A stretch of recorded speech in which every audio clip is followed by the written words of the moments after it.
ई business यानी कि electronic business. देखिए, किसी भी बिजनेस को परफॉर्म करने के लिए, बिजनेस को रन करने के लिए आपको उसमें डिफरेंट एक्टिविटीज़ परफॉर्म करनी पड़ती हैं, डिफरेंट फंक्शंस जो है परफॉर्म करने पड़ते हैं। जैसे कि सबसे पहली चीज़ कि अगर आप कोई प्रोडक्ट बना रहे हैं तो सबसे पहले कि आपको रॉ मटेरियल किस सप्लायर से लेना है, आपको मशीनरी किस सप्लायर से लेना है, आपको जो है उनको पेमेंट कैसे करना है। तो ये सारी चीज़ें जो है सप्लायर को मैनेज करने में होती हैं। प्रोडक्शन को मैनेज करना पड़ता है कि कितना प्रोडक्ट बनाना है, कौन सा प्रोडक्ट बनाना है, कैसी क्वालिटी होनी चाहिए, क्या साइज़ होना चाहिए, इन्वेंट्री क्या डिज़ाइन होना चाहिए, इन्वेंट्री मैनेजमेंट करना होता है कि कहाँ पे कितना कब स्टोर करके रखना है। अकाउंटिंग एंड फाइनेंस से रिलेटेड जो है इन्फॉर्मेशन आपको मैनेज करनी पड़ती है कि किसका पेमेंट ड्यू है, कहाँ पे हमने इन्वेस्ट किया है, कहाँ से हमें रिटर्न आना है। ह्यूमन रिसोर्स को मैनेज करना पड़ता है कि किस किस डिपार्टमेंट में कितने एम्प्लॉयज़ की रिक्वायरमेंट है, कब रिक्रूटमेंट करना है, कब सिलेक्शन करना है, कैसे उनको पेमेंट करना है, लीव कितने ली है, कौन सा जो एम्प्लॉय है वो जो है रेजिग्नेशन दे के जा रहा है, कब नए रिक्रूटमेंट करने हैं। इसी तरीके से जो है आपको सेलिंग प्रोडक्ट यानी कि फिर जब प्रोडक्ट बन जाता है तो आपको कस्टमर को सेल करना है, मार्केटिंग फंक्शंस परफॉर्म करने पड़ते हैं, आपको जो है सर्विसिंग कस्टमर्स यानी कि कस्टमर की जो क्वेरीज होती हैं, जो आफ्टर सेल सर्विसेज होती हैं वो प्रोवाइड करना होता है, पेमेंट्स से रिलेटेड जो प्रोसेसिंग्स होती हैं। तो यानी कि मल्टीपल फंक्शंस जो है वो बिजनेस को रन करने के लिए परफॉर्म करना पड़ता है। और इन सभी काम को परफॉर्म करने के लिए जब आप इलेक्ट्रॉनिक डिवाइसेस का यूज़ करते हैं या फिर कंप्यूटर नेटवर्क्स का या फिर इंटरनेट का यूज़ करते हैं तो वही चीज़ क्या कहलाता है, ई बिजनेस कहलाता है। पहले आपने बैंक्स में देखा होगा, तो जब पुराने टाइम पे जब ये कंप्यूटर इंटरनेट नहीं फैसिलिटी अवेलेबल थी तो उस टाइम पे जो बैंक्स में आप पासबुक यूज़ करते थे तो वहाँ पे पासबुक की जो एंट्री होती थी वो हाथों से एंट्री होती थी। यानी कि वहाँ पे आप जब पैसा जमा करते थे, 10,000 रुपीज़ आपने अपने अकाउंट में जमा किया, तो जो वहाँ पे एम्प्लॉय होता था वो 10,000 अपने हाथों से लिखता था, स्टैंप लगाता था, साइन करता था। आज भी आप कुछ पोस्ट ऑफिस में जाइए तो वहाँ पे आप देखेंगे तो वहाँ पे अभी भी हाथों से ही एंट्री होती है। तो उस वक्त जो है हाथों से होता था, लेकिन अब क्या हो गया है, अब आप देखेंगे कि आप जो है मशीन, आप जो है बाहर एटीएम के बगल ही मशीन लग गई है, आप अपना पासबुक ले जाइए, उस मशीन में एंटर करिए, ऑटोमेटिक वहाँ पे जो है आपके अकाउंट से डिटेल प्रिंट होकर आपके पासबुक में छप के आ जाता है। या फिर आप जो है बैंक में जाइए, वहाँ पे जो है अपना पासबुक प्रिंट करा सकते हैं। तो वहाँ पे कंप्यूटर डिवाइसेस का यूज़ होके आपको जो है सर्विसेज मिलनी स्टार्ट हो चुकी हैं। तो that is called e business यानी कि इलेक्ट्रॉनिक बिजनेस, यानी कि आप जो बिजनेस की मैक्सिमम एक्टिविटीज़ हैं उसको जो है इलेक्ट्रॉनिक फॉर्म में आप जो है परफॉर्म कर रहे हैं। अभी तक हम लोग क्या करते थे कि सामान परचेज करने के लिए आपको जो है किराना स्टोर या फिर रिटेल स्टोर पे ही जाना होता था, लेकिन अब ऐसा ज़रूरी नहीं है। आपके पास जो है इलेक्ट्रॉनिक शॉप्स जो है अवेलेबल है, जिसको हम ई कॉमर्स भी कहते हैं। तो वहाँ पे क्या है कि आप मोबाइल लीजिए, लैपटॉप लीजिए, आप वेबसाइट ओपन करिए, अमेज़न, फ्लिपकार्ट, स्नैपडील या फिर और भी बहुत सारी वेबसाइट से वहाँ पे जाइए। आप जो है घर बैठे कभी भी 24/7 आप कभी भी आप जो है और प्रोडक्ट को सिलेक्ट करिए, ऑर्डर करिए और पेमेंट ऑनलाइन करिए। आपको कहीं भी पेमेंट करने के लिए भी नहीं जाना है। आपके घर जो है 2 से 3 दिन में, 5 दिन में आपका प्रोडक्ट आपके घर पे डिलीवर हो जाता है। तो that is called E business, यानी कि जब आप बिज़नेस को रन करने के लिए कंप्यूटर नेटवर्क्स का यूज़ करते हैं तो that is called e business. Clear? तो ई बिजनेस में be defined as the conduct of industry, trade and commerce using the computer network. यानी कि जब आप मैन्युफैक्चरिंग का काम हो या फिर आप ट्रांसपोर्टेशन का, रिटेलिंग का, होल सेलिंग का या फिर सप्लायर को मैनेज करने का, ये सारी कोई भी जो आप बिजनेस एक्टिविटीज़ हैं उसको जब आप जो है कंप्यूटर नेटवर्क का यूज़ करके रन करते हैं या कंडक्ट करते हैं और अपने बिजनेस को, तो उसी को हम ई बिजनेस कहते हैं। क्लियर? यानी कि using computer network in managing production, managing inventory, managing supplier, accounting and finance, human resource management, buying and selling of product using computer network, supplies and services, servicing customers, processing payment. तो यानी कि इन सब activities में जब आप computer network का use करते हैं तो वो चीज़ ई बिजनेस कहलाती है। ई बिजनेस के अंदर ही ई कॉमर्स आता है। ई कॉमर्स में क्या होता है कि जब आप बाइंग एंड सेलिंग वाली एक्टिविटीज़ जो होती हैं उसको जब आप कंप्यूटर नेटवर्क का यूज़ करके आप परफॉर्म करते हो तो उसी को हम ई कॉमर्स कहते हैं। यानी कि आपने कोई प्रोडक्ट बनाया, प्रोडक्ट बनाने के बाद आप जब कंप्यूटर नेटवर्क का यूज़ करके उसको प्रोडक्ट को बेचोगे कस्टमर को, कस्टमर उस कंप्यूटर नेटवर्क का यूज़ करके आपके प्रोडक्ट को परचेज करता है, तो वो चीज़ ई कॉमर्स कहलाती है। आपने कोई प्रोडक्ट बनाया, आपने एक वेबसाइट बनाई, उस वेबसाइट पे आपने लिस्टिंग कर दी, कोई कस्टमर है तो वो कस्टमर आपकी वेबसाइट पे जाता है, घर बैठे ही वो जो है प्रोडक्ट को ऑर्डर करता है, वो पेमेंट करता है और आप जो है उसके प्रोडक्ट को डिलीवर कर देते हैं 3 से 4 दिन में उसके घर पे। तो ये चीज़ ई कॉमर्स हो गई। लेकिन ई बिजनेस में ई कॉमर्स के साथ साथ और भी एक्टिविटीज़ होती हैं जिसमें हम कंप्यूटर नेटवर्क का यूज़ करते हैं। एचआर को मैनेज करना है कि रिक्रूटमेंट कब करना है, एडवर्टीजमेंट कब दिखाना है, इन्वेंट्री कैसे मैनेज करना है, प्रोडक्शन कैसे करना है, सप्लायर को कैसे मैनेज करना है, तो उन सब में हम कंप्यूटर नेटवर्क का यूज़ करते हैं। तो ई बिजनेस का ब्रॉडर स्कोप है और ई कॉमर्स में सिर्फ बाइंग सेलिंग वाली एक्टिविटीज़ इन्वॉल्व होती हैं। क्लियर? तो ई कॉमर्स ई बिजनेस का हिस्सा होता है। ई बिजनेस के कुछ हम एप्लीकेशंस देखें तो आप यहाँ पे देख सकते हैं कि सबसे पहली चीज़ कि ई प्रोक्योरमेंट में जो है ये हेल्प करता है। ई प्रोक्योरमेंट कहने का मतलब यहाँ पे ये है कि जैसे आप कोई प्रोडक्ट मैन्युफैक्चर कर रहे हैं तो आपको सप्लायर से कोई रॉ मटेरियल प्रोक्योर करना है या फिर जो है आपको मशीनरी प्रोक्योर करना है, तो आप आसानी से इंटरनेट का यूज़ करके आप जो है यहाँ पे sale transaction between firms to firms आप यहाँ पे कर सकते हैं। एक फर्म दूसरे फर्म से जो है sale transaction raw material purchase कर सकता है या फिर जो है मशीनरी परचेज कर सकता है इंटरनेट के जरिए। तो ई प्रोक्योरमेंट, इलेक्ट्रॉनिक प्रोक्योरमेंट। इसी तरीके से ई बिडिंग है या फिर ई ऑक्शन है। आप देखते होंगे बहुत सारे ऐसे वेबसाइट होते हैं जहाँ पर वो प्रोडक्ट लॉन्च कर देते हैं, प्रोडक्ट शो कर देते हैं और फिर लोग अपना अपना प्राइस कोट करते हैं कि वो कितने में परचेज करना चाहते हैं, दूसरा कितने में परचेज करना चाहता है। फिर जो सबसे ज़्यादा प्राइस बताता है उसको जो है प्रोडक्ट सेल कर दिया जाता है। इसी तरीके से गवर्नमेंट जो है वो बहुत सारे टेंडर्स निकालती है अलग अलग कंस्ट्रक्शन वर्क के लिए, फिर अलग अलग वर्क के लिए वो टेंडर निकालती है। तो टेंडर में लोग बोली लगाते हैं, तो टेंडर पाने के लिए आपको जो वहाँ पे प्राइस कोट करना पड़ता है कि आप उस काम को कितने टाइम में कितने पैसे में कंप्लीट कर देंगे। तो जिसका सबसे कम टाइम में और सबसे किफ़ायती में जो है वो काम कर रहा होता है उसको जो है टेंडर मिल जाता है। तो इस टेंडर को पाने के लिए अब जो है आपको ऑफिस में जाने की जरूरत नहीं है, आप जो है वेबसाइट पे जाइए, वेबसाइट पे जो है कि आप ई टेंडर वहाँ पे फाइल कर सकते हैं। तो e tendering whereby one में सबमिट टेंडर कोटेशन ऑनलाइन, तो आप घर बैठे ही जो है ऑनलाइन कोटेशन वहाँ पे जो है फाइल कर सकते हैं। तो ई बिडिंग, ई ऑक्शन हो गया है। ई कम्युनिकेशन या फिर ई प्रमोशन, आप देखते होंगे कि आज के टाइम पे जो है इलेक्ट्रॉनिक यानी कि कंप्यूटर नेटवर्क का यूज़ करके जो है आपके साथ कम्युनिकेशन किया जाता है। ईमेल के जरिए कम्युनिकेशन हो रहा है, ऑनलाइन कैटलॉग्स आपको भेज दिए जाते हैं, गुड्स या सर्विसेज की जो है ऑनलाइन एडवर्टाइजमेंट्स हो रही हैं, बैनर्स जो है वो ऑनलाइन आपको वेबसाइट पे ईमेल पे जो है भेजे जा रहे हैं, पॉपअप्स हो गए, ओपिनियन पोल्स आपसे जो है कलेक्ट किए जाते हैं, कस्टमर सर्वेज है वो ऑनलाइन ही भर लिए जाते हैं। तो ये सब क्या है, ये इलेक्ट्रॉनिक यानी कंप्यूटर नेटवर्क का यूज़ करके जो है आपके साथ कम्युनिकेशन किया जा रहा है, आपको प्रोडक्ट का जो है वो प्रमोशन किया जा रहा है। मीटिंग एंड कॉन्फ्रेंसेस देखिए तो जूम हो गया या फिर गूगल मीट हो गया, इनके जरिए जो है आप जहाँ पे भी हों वहीं से आप जो है कोई भी मीटिंग अटेंड कर सकते हैं, कोई किसी के साथ भी कॉन्फ्रेंस में अटेंड कर सकते हैं। तो ये सब क्या है, ई कॉमर्स कम्युनिकेशन या फिर ई प्रमोशन है, यानी कि आप कंप्यूटर नेटवर्क का यूज़ करके जो है बिजनेस में कम्युनिकेशन प्रमोशन अपने प्रोडक्ट का कर सकते हैं। इसी तरीके से ई डिलीवरी है। ई डिलीवरी में क्या होता है, आपने देखा होगा कि आप जब कोई बुक परचेज करने जाते हैं तो ऑनलाइन बुक आप परचेज कर सकते हैं। तो ऑनलाइन बुक में क्या होता है कि आपके पास हार्ड कॉपी नहीं आएगी, बल्कि आप जो है अपने सिस्टम पे पीडीएफ फाइल डाउनलोड कर लीजिए, उसको पढ़िए। तो ई बुक हो गया, ई जर्नल्स हो गए, बहुत सारे से कंप्यूटर सॉफ्टवेयर्स होते हैं जो आपको कहीं पे जाके खरीदने की जरूरत नहीं है, आप वेबसाइट से डाउनलोड कर सकते हैं।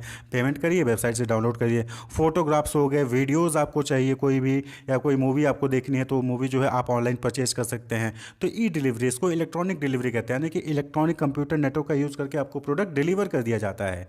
यहाँ पे आपको जो है कोई फिजिकली आपको कोई प्रोडक्ट लाके देता नहीं है। Clear. It also include rendering of legal, accounting, medical and other consulting services electronically. तो आपने देखा होगा कि आज के टाइम पे लॉयर की फैसिलिटी चाहिए, आपको मेडिकल डॉक्टर से कंसल्टेंसी लेनी है तो आप घर बैठे ऑनलाइन जो है डॉक्टर से कंसल्टेंसी ले सकते हो। तो ई डिलीवरी। रेलवे और एयर टिकट्स में आप देखिए तो वहाँ पे क्या होता है कि आईआरसीटीसी वेबसाइट पे आप जाते हैं, वहाँ पे आपको ट्रेन की टिकट बुक करनी है, आपने बुक किया, ऑनलाइन पेमेंट किया और आपके ईमेल पे जो है या फिर आपके मोबाइल पर मैसेज आ जाता है आपके टिकट का पूरी डिटेल की, कौन सी सीट नंबर है, कौन सा ट्रेन नंबर है, कितने बजे डिपार्ट होगी, ये सारी डिटेल्स आपके पास आ जाती है। वही टिकट आप जो है टीटी को दिखाते हैं ट्रेन में। तो यहाँ पे आपको कोई भी हार्ड कॉपी आपको प्रिंट करने की जरूरत नहीं है, यहाँ ही आपको पास हार्ड कॉपी होनी चाहिए। तो ये ई डिलीवरी, इलेक्ट्रॉनिक मीडियम से आपको प्रोडक्ट डिलीवर कर दिया जाता है। तो ये एप्लीकेशन है कंप्यूटर नेटवर्क का, ई बिजनेस का। इसी तरीके से ई ट्रेडिंग आप देखते होंगे। ट्रेडिंग यानी कि ई ट्रेडिंग यानी कि इलेक्ट्रॉनिक ट्रेडिंग कर रहे हैं। जैसे आप शेयर मार्केट में जाइए तो शेयर मार्केट में अगर आपको शेयर बाई करना है, सेल करना है, तो आपको कंप्यूटर नेटवर्क का यूज़ करना था। आप वेबसाइट पर जाते हैं, जैसे sharekhana.com है, तो वहाँ पर आप यूज़ जाते हैं, वहाँ पर अपना शेयर जो है सेल कर सकते हैं, बाई कर सकते हैं, परचेज कर सकते हैं। क्लियर। म्यूचुअल फंड्स हो गया, आपको ऑनलाइन म्यूचुअल फंड्स आप परचेज कर सकते हो। इसी तरीके से LICs, आपको लाइफ इंश्योरेंस कोई भी लेना है, मेडिकल इंश्योरेंस लेना है, तो आप ऑनलाइन जो है जाइए वेबसाइट पे, आसानी से आप उसको परचेज कर सकते हो। तो ई ट्रेडिंग जो है इसका यूज़ जो है वो बिजनेस एप्लीकेशन में किया जा रहा है। तो ये क्या है, इलेक्ट्रॉनिक बिजनेस एप्लीकेशन है, यानी कि कंप्यूटर नेटवर्क का यूज़ करके जो है different different business activities perform किए जा रहे हैं। आज के टाइम पे अगर आपको कोई भी प्रोडक्ट परचेज करना हो तो आप आसानी से गूगल ओपन करते हैं, वहाँ पे जो है आप अमेज़न या फिर फ्लिपकार्ट या फिर शॉपिफाई या फिर मिंत्रा जो है ओपन करते हैं, वहाँ से कपड़े हो गए, ग्रॉसरी आइटम हो गए, फिर या फिर कोई इलेक्ट्रॉनिक आइटम जो है आप घर बैठे वो भी 24/7 यानी कि किसी भी टाइम जो है ऑर्डर कर सकते हो। तो यही चीज़ ई कॉमर्स कहलाता है। ई कॉमर्स यानी कि इलेक्ट्रॉनिक कॉमर्स। वहीं पर अगर आपको किसी को पैसे ट्रांसफ़र करने हैं तो आप आसानी से जो है ट्रांजेक्शन कर सकते हो। आपको ऑनलाइन पेमेंट करना है, आपने ऑनलाइन प्रोडक्ट परचेज किया तो आप ऑनलाइन पेमेंट करते हो, तो भी ई कॉमर्स का ही हिस्सा हो जाता कहलाता है। तो यहाँ पे क्या है कि e commerce means the buying and selling of goods and services और द ट्रांसमिटिंग ऑफ फंड्स और data over an electronic network और इंटरनेट। तो इसी को हम क्या कहते हैं, e commerce. E commerce means electronic commerce. Commerce मतलब क्या होता है, व्यापार करना, यानी कि बाइंग एंड सेलिंग करना। तो जब आप बाइंग एंड सेलिंग जो गुड्स और सर्विसेज का है वो जब आप ऑनलाइन यानी कि इंटरनेट का यूज़ करके जब करते हैं तो वही चीज़ ई कॉमर्स कहलाता है। तो e commerce is a commercial transaction which is happened over the internet. तो ये क्या है, ये कॉमर्शियल ट्रांजेक्शन जो कि इंटरनेट पे होता है, यानी कि वेबसाइट के जरिए होता है, ऑनलाइन होता है। तो इसीलिए इसको क्या कहते हैं, ई कॉमर्स कहते हैं। ऑनलाइन स्टोर जैसे Amazon, Flipkart, Shopify, Myntra, eBay, Quikr, OLX, ये सब क्या है, ये सब ई कॉमर्स वेबसाइट हैं जो कि आपको एक प्लेटफॉर्म प्रोवाइड करती हैं जहां पर आप जाके घर बैठे जो है ऑनलाइन अपना प्रोडक्ट परचेज कर सकते हैं, ऑनलाइन ही पेमेंट कर सकते हैं और आपको जो है घर बैठे ही आपको प्रोडक्ट डिलीवर हो जाता है। तो that is called e commerce. तो ई कॉमर्स के मॉडल्स की बात करें, e commerce business model based on the relationship of transaction parties. तो यहाँ पे 4 टाइप के आपको जो है ई कॉमर्स मॉडल मिलेंगे based on the relationship of transaction parties. तो पहला है B to C, B to C यानी कि बिजनेस टू कंज्यूमर। दूसरा है बी टू बी यानी कि बिजनेस टू बिजनेस। तीसरा है सी टू बी यानी कि कस्टमर या कंज्यूमर टू बिजनेस। और वहीं पे चौथा है सी टू सी यानी कि कस्टमर टू कस्टमर या फिर कंज्यूमर टू कंज्यूमर। क्लियर। ये 4 बिजनेस मॉडल हैं, ई कॉमर्स बिजनेस मॉडल हैं on the basis of relationship of transaction, यानी कि ट्रांजेक्शन किन के बीच में हो रहा है उसके बेस पे आप जो है 4 टाइप में डिवाइड कर सकते हो ई कॉमर्स मॉडल को। तो सबसे पहले क्या है आपका B to C model. B to C model कहने का मतलब कि बिजनेस टू कंज्यूमर। तो बिजनेस टू कंज्यूमर यानी कि यहाँ पे क्या होता है कि जो बिजनेस होता है वो प्रोडक्ट को सेल करती है और कंज्यूमर क्या करता है, बाई करता है। तो इस मॉडल को हम क्या कहेंगे, business to consumer. Involve transaction between business organisation and consumer. It applies to any business organisation that sells its product और services to consumer over the internet. यानी कि जब कोई ऑर्गेनाइजेशन, जब कोई कंपनी जो है वो अपना प्रोडक्ट, अपना सर्विस जो है इंटरनेट के जरिए किसी कस्टमर को सेल करती है तो इसी को हम क्या कहते हैं, बी टू सी मॉडल कहते हैं। These sites display product information in an online catalogue and store it in database. तो यहाँ पे क्या होता है कि आपको जो वेबसाइट जाते हो, वेबसाइट में आपको पूरा प्रोडक्ट का कैटलॉग, उनकी प्राइसिंग, उनका डिटेल, सारी चीज़ें आपको जो है वेबसाइट पे मिल जाती हैं और जो है आप वहाँ से प्रोडक्ट जो चाहे आप एज अ कंज्यूमर आप परचेज कर सकते हैं। क्लियर। तो अमेजोन, फ्लिपकार्ट, ये सारे क्या हो गए, बी टू सी मॉडल के एग्जाम्पल हो गए। नेक्स्ट मॉडल है that is B to B. तो बी टू बी यानी कि बिजनेस टू बिजनेस। तो यहाँ पे आप जानते होंगे कि बहुत सारे ऐसे बिजनेस होते हैं जहाँ पे उनको किसी दूसरे बिजनेस ऑर्गेनाइजेशन से प्रोडक्ट परचेज करना होता है। अब जैसे गाड़ी है, कार मैन्युफैक्चरिंग होती है तो कार में जो टायर होता है वो कोई दूसरी कंपनी बना रही होती है, जैसे टाटा ही है तो टाटा में जो कार बन रही है, जैसे पंच है तो पंच में जो टायर है वो टायर किसी दूसरी कंपनी की होगी, एमआरएफ की टायर लग रही होगी। वहीं पे जो उसकी हैंडल है वो कोई और कंपनी बना रही होती है। तो वो सब क्या कहते हैं, असेंबल करते हैं और कुछ पार्ट अपना लगाते हैं, बॉडी जो है अपना लगाते हैं, उसके बाद फिर जो है वो कार कंप्लीट मैन्युफैक्चरिंग हो जाती है। तो बिजनेस टू बिजनेस मॉडल यानी कि जब एक बिजनेस ऑर्गेनाइजेशन किसी दूसरे बिजनेस ऑर्गेनाइजेशन से कोई प्रोडक्ट या कोई सर्विस परचेज करती है तो उसको कहते हैं B to B model. Clear. Involves electronic transaction for ordering, purchasing as well as other administrative task between business houses. तो जो अलग अलग बिजनेस ऑर्गेनाइजेशन हैं जब उनके बीच में इलेक्ट्रॉनिक ट्रांजेक्शंस होते हैं, चाहे वो ऑर्डर को लेकर हो, चाहे परचेज को लेकर हो, चाहे एडमिनिस्ट्रेटिव टास्क को लेकर हो, वो बी टू बी मॉडल कहलाता है। It includes trading goods such as business subscription, professional services, manufacturing and wholesale dealing. तो यहाँ सब पे बी टू बी मॉडल आ जाता है। या फिर आप सपोज करिए कि जो एक वेयर हाउस है या फिर जो होलसेलर है, रिटेलर है, वो जो है इलेक्ट्रॉनिकली जो है मैन्युफैक्चर से बिजनेस डील कर रहे हैं तो वो भी क्या है, वो बी टू बी मॉडल हो जाता है। नेक्स्ट है that is C to C model यानी कि कंज्यूमर टू कंज्यूमर। यहाँ पे क्या हो रहा है कि प्रोडक्ट सेल किया जाता है। तो आप बहुत सारे ऐसे वेबसाइट्स देखते होंगे जैसे कि OLX। OLX क्या है, OLX एक इंटरनेट, एक वेबसाइट है, एक प्लेटफॉर्म है जहाँ पर एक कस्टमर को अगर कोई अपना प्रोडक्ट सेल करना है तो वो OLX पे जाता है, वहाँ पे सेल का जो है वहाँ पे अपना लॉगिन बनाता है, वहाँ पे जो अपना प्रोडक्ट रजिस्टर कर देता है। वहीं पे कोई दूसरा कस्टमर जिसको प्रोडक्ट चाहिए होता है सेम टाइप का तो वो OLX पे जाता है, अगर उसको दिखता है, उसको अगर पसंद आता है तो वो एक दूसरे कस्टमर से बीइंग अ कस्टमर वो प्रोडक्ट परचेज कर लेता है। तो that is C to C model यानी कि ऐसा वेबसाइट, ऐसे इंटरनेट सर्विसेज जिसके जरिए एक कस्टमर अपना प्रोडक्ट सेल कर सकता है और दूसरा कस्टमर उसी प्रोडक्ट को परचेज कर सकता है। तो उसको कहते हैं C to C model. Involves transaction between consumers. तो यहाँ पे कंज्यूमर्स के बीच में ट्रांजेक्शन हो रहा है, हाँ, थर्ड पार्टी यहाँ पे इन्वॉल्व है। Clear.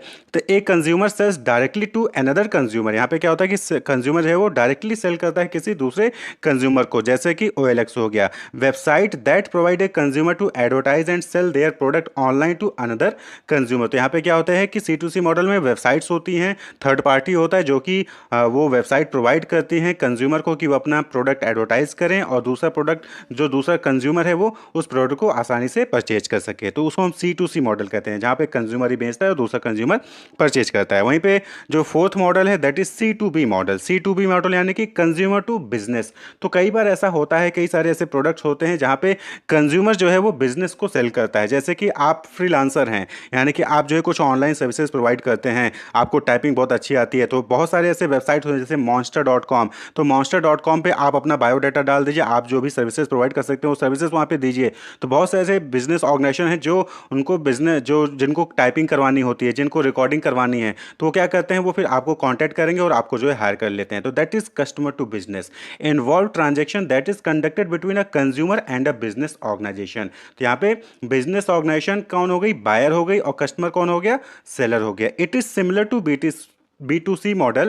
The difference is that in this case the consumer is the seller and the business organisation is the buyer. तो यहाँ पे क्या है, जस्ट B2C का उल्टा है। यहाँ पे कंज्यूमर सेलर होता है और जो बिजनेस ऑर्गेनाइजेशन होता है वो क्या होता है, वो बायर होता है। क्लियर। जो कंज्यूमर वो अपने प्रोडक्ट को, अपने सर्विसेज को किसी बिजनेस ऑर्गेनाइजेशन को सेल कर रही होती है। अब बात कर लें ई बिजनेस और ई कॉमर्स में क्या डिफरेंस है। तो देखिए नॉर्मली बिजनेस में क्या होता है कि जो बहुत बार जो है ये ई बिजनेस और ई कॉमर्स जो है इंटरचेंजबली यूज़ किया जाता है। ई कॉमर्स को ई बिजनेस से रेफर कर देते हैं, ई बिजनेस को ई कॉमर्स से रेफर कर देते हैं। लेकिन अगर हम इसके डिफिनेशन पे जाएंगे, हम इसके कॉन्सेप्ट पे जाएंगे तो देखेंगे कि ई बिजनेस और ई कॉमर्स में जो है डिफरेंस है। जैसा कि हमने पहले डिस्कस किया कि जो ई कॉमर्स है ये ई बिजनेस के अंडर आता है। देखिए जो द टर्म बिजनेस है ये ब्रॉडर है, और वहीं कॉमर्स जो है वो ट्रांजेक्शन से रिलेटेड चीज़ों को शो करता है। बिजनेस में क्या होता है कि बिजनेस में आप जो है manufacturing, production, transportation, warehousing, supplier से रॉ मटेरियल मंगवाना, कस्टमर को प्रोडक्ट पहुंचाना, ये सारी चीज़ों को डील करते हो। क्लियर। लेकिन कॉमर्स में क्या है, कॉमर्स में खाली ट्रांजेक्शन्स को डील किया जाता है, यानी कि जो बिजनेस ऑर्गेनाइजेशन है वो सप्लायर से ट्रांजेक्शन कर रही है, जो बिजनेस ऑर्गेनाइजेशन है वो कस्टमर से ट्रांजेक्शन कर रही है। तो इन्हीं को जो है कॉमर्स में इंक्लूड किया जाता है। क्लियर। तो ये भी जो है ई बिजनेस के अंदर आता है, यानी कि जो ई कॉमर्स है वो ई बिजनेस के अंदर आता है। तो ये जो ई बिजनेस है ये वाइडर कॉन्सेप्ट है, ब्रॉडर कॉन्सेप्ट है भाई। ई बिजनेस में जो है आप प्रोडक्शन,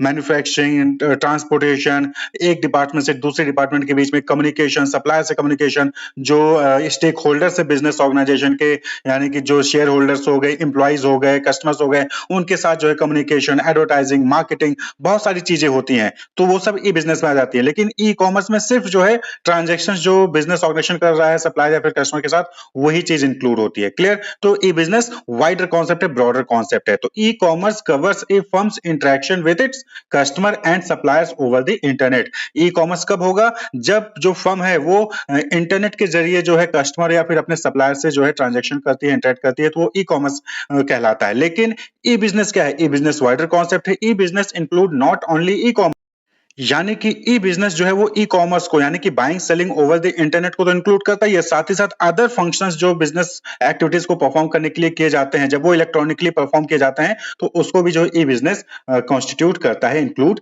करता है। क्लियर। अब बात कर लेते हैं बेनिफिट्स ऑफ ई बिजनेस की, यानी कि ई बिजनेस का क्या बेनिफिट है। तो सबसे पहला और important benefit, ease of formation and lower investment requirement. यानी कि अब जो अगर आप बिजनेस परफॉर्म करना चाहते हो तो वहां पर आपको जो है ज्यादा इन्वेस्टमेंट की रिक्वायरमेंट नहीं है, ज्यादा जो कैपिटल है, लैंड है, लेबर है, इनकी रिक्वायरमेंट्स नहीं है। जैसे कि क्लाउड किचन या फिर जोमेटो का आप एग्जांपल देख सकते हैं। क्लाउड किचन में क्या होता है कि यहाँ पर आपको जो है एक बहुत बड़ा सा रेस्टोरेंट ओपन करने की जरूरत नहीं है।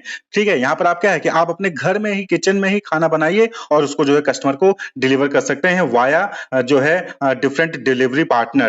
तो क्लाउड किचन में होता कैसे है कि आपने एक वेबसाइट डेवलप कर ली या फिर आपने कोई ऐप डेवलप कर लिया। क्लियर। और उस ऐप पे, उस वेबसाइट पे आपने डिफरेंट मेन्यू जो आप बना के देना चाहते हैं वो सारी मेन्यू आपने वहां पर नोट कर दिया है, उसकी प्राइसिंग क्या है वो आपने वहां पर जो है बता दी है। अब जो है कस्टमर को वहां पर ऑप्शन दे दिया है कि वो जो है ऑनलाइन पेमेंट कर सकता है, ऑनलाइन ऑर्डर कर सकता है, और साथ ही साथ आपने डिलीवरी एजेंट से बात कर ली, वो जो है आपका प्रोडक्ट जो है डिलीवर कर देते हैं कस्टमर तक। तो क्लाउड किचन यानी कि आपको यहाँ पर रेस्टोरेंट ओपन करने की जरूरत नहीं है, आप अपने घर में ही किचन बनाइए, वहां पर से ही जो है आप डिफरेंट कस्टमर्स को फूड डिलीवर कर सकते हैं। क्लियर? तो यहाँ पर आपने क्या किया कि यहाँ पर वेबसाइट या फिर ऐप को डेवलप किया और उसके ज़रिए जो है आप यहाँ पर बिज़नेस परफॉर्म कर रहे हो। ज़ोमैटो का आप एग्ज़ाम्पल देख सकते हो। ज़ोमैटो क्या है? खुद खाना थोड़ी बनाता है।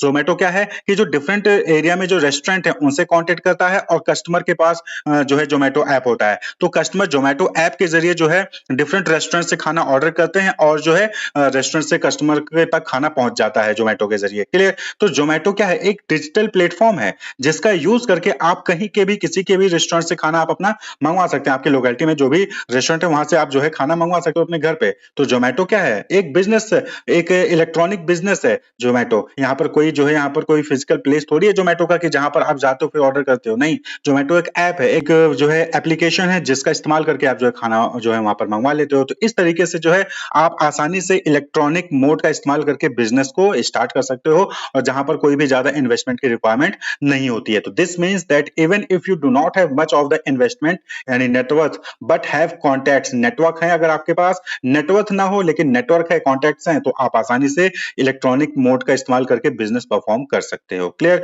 नेक्स्ट जो है कन्वीनियंस, कन्वीनियंस यानी कि सुविधा। पहले क्या होता था कि पहले को लोगों को शॉपिंग करने जाना है तो ऑफिस से आते थे, थके हारे थे, उसके बाद फिर जो है मार्केट में जाकर शॉपिंग करते थे और पता चलता था कि कई सारे शॉप्स बंद भी हो जाते थे। लेकिन ई बिज़नेस की वजह से अब क्या हो गया है कि अब जो है इंटरनेट की वजह से आप कभी भी 24/7 365 डेज़ इन अ ईयर आप कभी भी कहीं से भी आप जो है ऑर्डर कर सकते हो कोई भी प्रोडक्ट। क्लियर? तो internet offers the convenience of 24/7 days a week into 365 days a year business that allowed customer to go for shopping well after midnight. आप रात को चाहे सुबह मॉर्निंग में चाहे दोपहर में कहीं पर भी कहीं से भी जो है आप इसको एक्सेस कर सकते हो, ऑर्डर कर सकते हो। The advantage of accessing anything anywhere any time. Clear? अब जो है अगर आपको जो है अपने बिजनेस जैसे कि डिपार्टमेंट है, किसी डिपार्टमेंट किसी एम्प्लॉय की इंफॉर्मेशन चाहिए, सपोज करिए कि किसी एम्प्लॉय की इंफॉर्मेशन चाहिए कि वो आज आया था कि नहीं आया था ऑर्गेनाइजेशन में। क्लियर? तो आप आसानी से अपने ईमेल पर अपने ईआरपी पर जो है लॉगिन करके चेक कर सकते हो कि आज कौन एम्प्लॉय आया था, कौन से एब्सेंट थे। पहले क्या होता था, मैनुअल होता था, रजिस्टर में साइन होता था। तो अगर आपको जानना है कि कौन सा एम्प्लॉय आया था, कौन सा एम्प्लॉय नहीं आया था, तो आप अगले दिन सुबह ऑफिस जाओगे, फिर वहां पर रजिस्टर चेक करते। लेकिन इलेक्ट्रॉनिक अटेंडेंस की वजह से क्या हो गया है कि आप घर बैठकर कभी भी कहीं से भी जो है एक्सेस कर सकते हो कि आपका कौन सा एम्प्लॉय आया था, कौन सा एम्प्लॉय नहीं आया था। आपने देखा होगा कि आपके स्कूल कॉलेज में भी क्या होता है कि थंब इंप्रेशन लगने लग गया है। पहले रजिस्टर पे साइन होता था कि जो फैकल्टीज थी वो रजिस्टर पे साइन करते थे, लेकिन अब जो है वहां पर इलेक्ट्रॉनिक डिवाइस लगा है, उस थंब इंप्रेशन लगता है और जिससे पूरा डिटेल वहां पर पहुंच जाता है कि कौन कितने बजे आया था। वो सारे रिकॉर्ड जो है वहां पर सेव हो जाता है। क्लियर? तो कन्वीनियंस है, चाहे वो आप शॉपिंग करना चाहो, चाहे एम्प्लॉय का डेटा है वहां पर मैनेज करना चाहो, चाहे ऑर्गेनाइजेशन से रिलेटेड डेटा एक्सेस करना हो, कभी भी कहीं से भी उसको एक्सेस किया जा सकता है।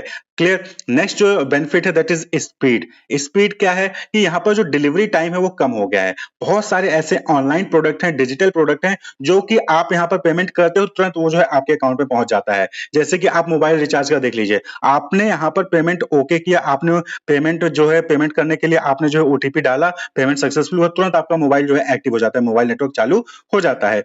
आपने अगर आपने फाइबर लगाया हो, जियो फाइबर वगैरह, तो देखिए नेट बंद हो गया है, जैसे ही रिचार्ज करेंगे तुरंत जो है नेट स्टार्ट हो जाता है। इसी तरीके से आपने कोई सॉफ्टवेयर मंगवाया, कोई मूवीज जो है आपने ऑर्डर की, कोई म्यूजिक या ई बुक या फिर जर्नल आपने ऑर्डर किया, तो यहाँ आपने पेमेंट किया, तुरंत जो है वो आपके ईमेल पे जो है लिंक आ जाता है सॉफ्टवेयर को डाउनलोड करने का या फिर ई बुक या फिर जर्नल को डाउनलोड करने का। तो स्पीड, तो ई बिजनेस की वजह से डिलीवरी टाइम जो है वो कम हुआ है, जिसको हम साइकिल टाइम भी कहते हैं। साइकिल टाइम क्या होता है कि जब कस्टमर ऑर्डर प्लेस करता है और ऑर्डर को डिलीवर करने तक का जो टाइम गैप होता है उसको हम साइकिल टाइम कहते हैं। अभी आपने सपोज किया कि 11 बजे ऑर्डर किया, उसके बाद जो है 12 बजे आपका प्रोडक्ट आपको डिलीवर होता है, तो जो 11 से 12 1 घंटे का टाइम था वो साइकिल टाइम कहलाएगा। तो the time taken to complete a cycle from the origin of demand to its fulfillment। Clear? और ये क्या हुआ है, ये सब्सटेंशियली रिड्यूस हुआ है due to transformation of business process from being sequential to becoming parallel और साइमल्टेनियस। तो यहाँ पर क्या हो गया, इलेक्ट्रॉनिक बिजनेस की वजह से पैरेलल हो गया, साइमल्टेनियस जो है वहां पर एक्टिविटीज परफॉर्म की जा रही हैं। वहां पर कस्टमर ऑर्डर करता है, यहाँ पर जो है पूरा प्रोसेस तैयार हो जाता है डिलीवर करने का प्रोडक्ट को।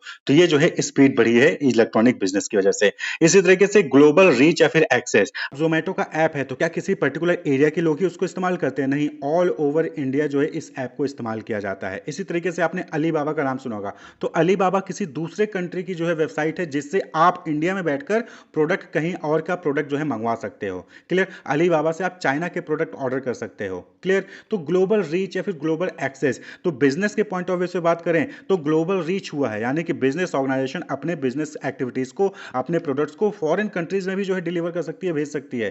क्लियर? वहीं पर ग्लोबल एक्सेस की बात करें तो हम being a customer, Indian customer बाहर के किसी भी कंट्री के प्रोडक्ट को मंगवा सकते हो, क्योंकि इलेक्ट्रॉनिक बिजनेस की वजह से, ई बिजनेस की वजह से आप किसी भी कंपनी का वेबसाइट ओपन करिए, वहां से प्रोडक्ट ऑर्डर करिए, आपके पास वो प्रोडक्ट डिलीवर हो जाएगा। हाँ, हालांकि जो है अगर आप बाहर से प्रोडक्ट मंगवाते हो तो वहां पर जो है आपको एक्सपोर्ट इंपोर्ट जो भी ट्रांजेक्शन होते हैं उनको जो है आपको पेमेंट देना पड़ेगा, लेकिन इसकी वजह से ग्लोबल रीच बढ़ी है। आप कहीं का भी डेटा एक्सेस कर सकते हो, कहीं का भी किसी भी कंट्री का प्रोडक्ट जो है वो आप मंगवा सकते हो घर बैठकर। क्लियर?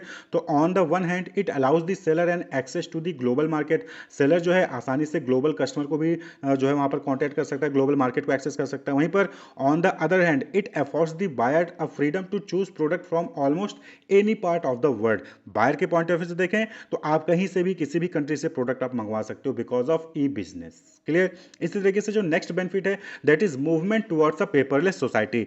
ई बिजनेस की वजह से क्या हो गया है कि अब जो पेपर का इस्तेमाल जो है वो कम हो गया है। पहले क्या होता था, अटेंडेंस के लिए जो है वहां पर आपको रजिस्टर जो है खरीदना पड़ता था, हर महीने एक नया रजिस्टर बनाइए, उस पर अटेंडेंस लगता था, तो बहुत सारा जो है पेपर वेस्ट होता था। क्लियर? लेकिन अब क्या है, अब वहां पर मशीन आ गया है, तो आप जाइए वहां पर थंब लगाइए, आपका अटेंडेंस वहां पर मार्क हो जाता है। क्लियर? तो पेपर की कमी हो गई। अकाउंटिंग में देखेंगे तो वहां पर भी जो है पहले बहुत सारे रजिस्टर्स जो है बनाने पड़ते थे, लेकिन अब जो है सिस्टम सॉफ्टवेयर आ गए हैं, आप सॉफ्टवेयर का इस्तेमाल करके वहां पर अकाउंटिंग रिकॉर्ड जो है सेव कर सकते हो। तो यानी कि जो पेपर वर्क है उस पर डिपेंडेंसी कम हो गई है। अब जो है बिल का देखिए, आप तो बहुत सारी जगह पे जब आप प्रोडक्ट परचेज करने जाते हो तो वहां पर जो बिल है वो आपको प्रिंटेड फॉर्म में नहीं बल्कि आपके ईमेल पे या फिर आपके व्हाट्सएप पे या फिर बाई एसएमएस आपको जो है वहां पर बिल मिल जाता है। तो इससे भी क्या हो गया कि पेपर का वहां पर रिडक्शन हुआ है, पेपर का यूज कम हुआ है। तो movement towards a paperless society, तो ई बिजनेस की वजह से पेपरलेस जो है वहां पर सोसाइटी डेवलप हो रही है, यानी कि कम जो है पेपर कंज्यूम हो रहा है, जिसकी वजह से पेड़ पौधे कटने से भी कम जो है बच जा रहे हैं। क्लियर? तो ये जो है इंपॉर्टेंट बेनिफिट्स हो गए ई बिजनेस के। तो सबसे पहला कि ई बिजनेस को आसानी से सेटअप किया जा सकता है, कम इन्वेस्टमेंट में जो है वहां पर सेटअप किया जा सकता है,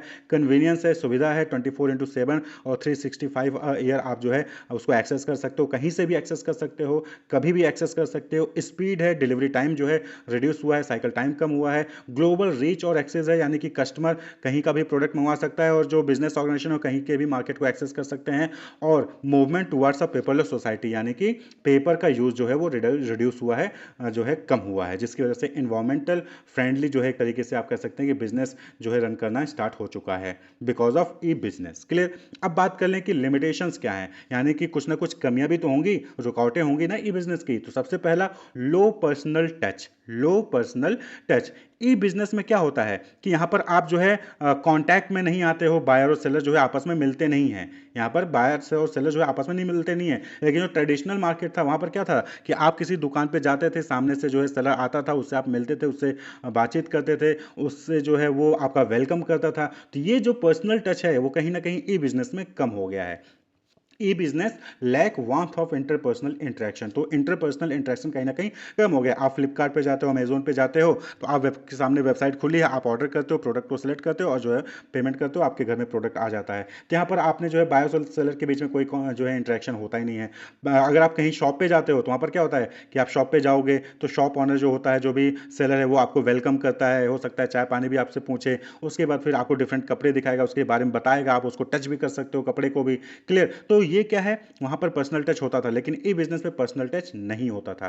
क्लियर? नहीं होता है। तो it is less suitable mode of business in respect of product categories requiring high personal touch, जैसे कि गारमेंट हो गया, टॉयलेटरीज हो गया। यहां पर लोग गारमेंट कपड़े हैं तो कपड़े को पहले ट्राई करके देखना चाहते हैं, उसको छू कर देखना चाहते हैं कपड़ा सही है कि नहीं सही है। तो ऐसे केस में कहीं ना कहीं ई बिजनेस जो है उनके लिए सुटेबल नहीं है। तो ई बिजनेस भी हर टाइप के बिजनेस के लिए सुटेबल नहीं होता है।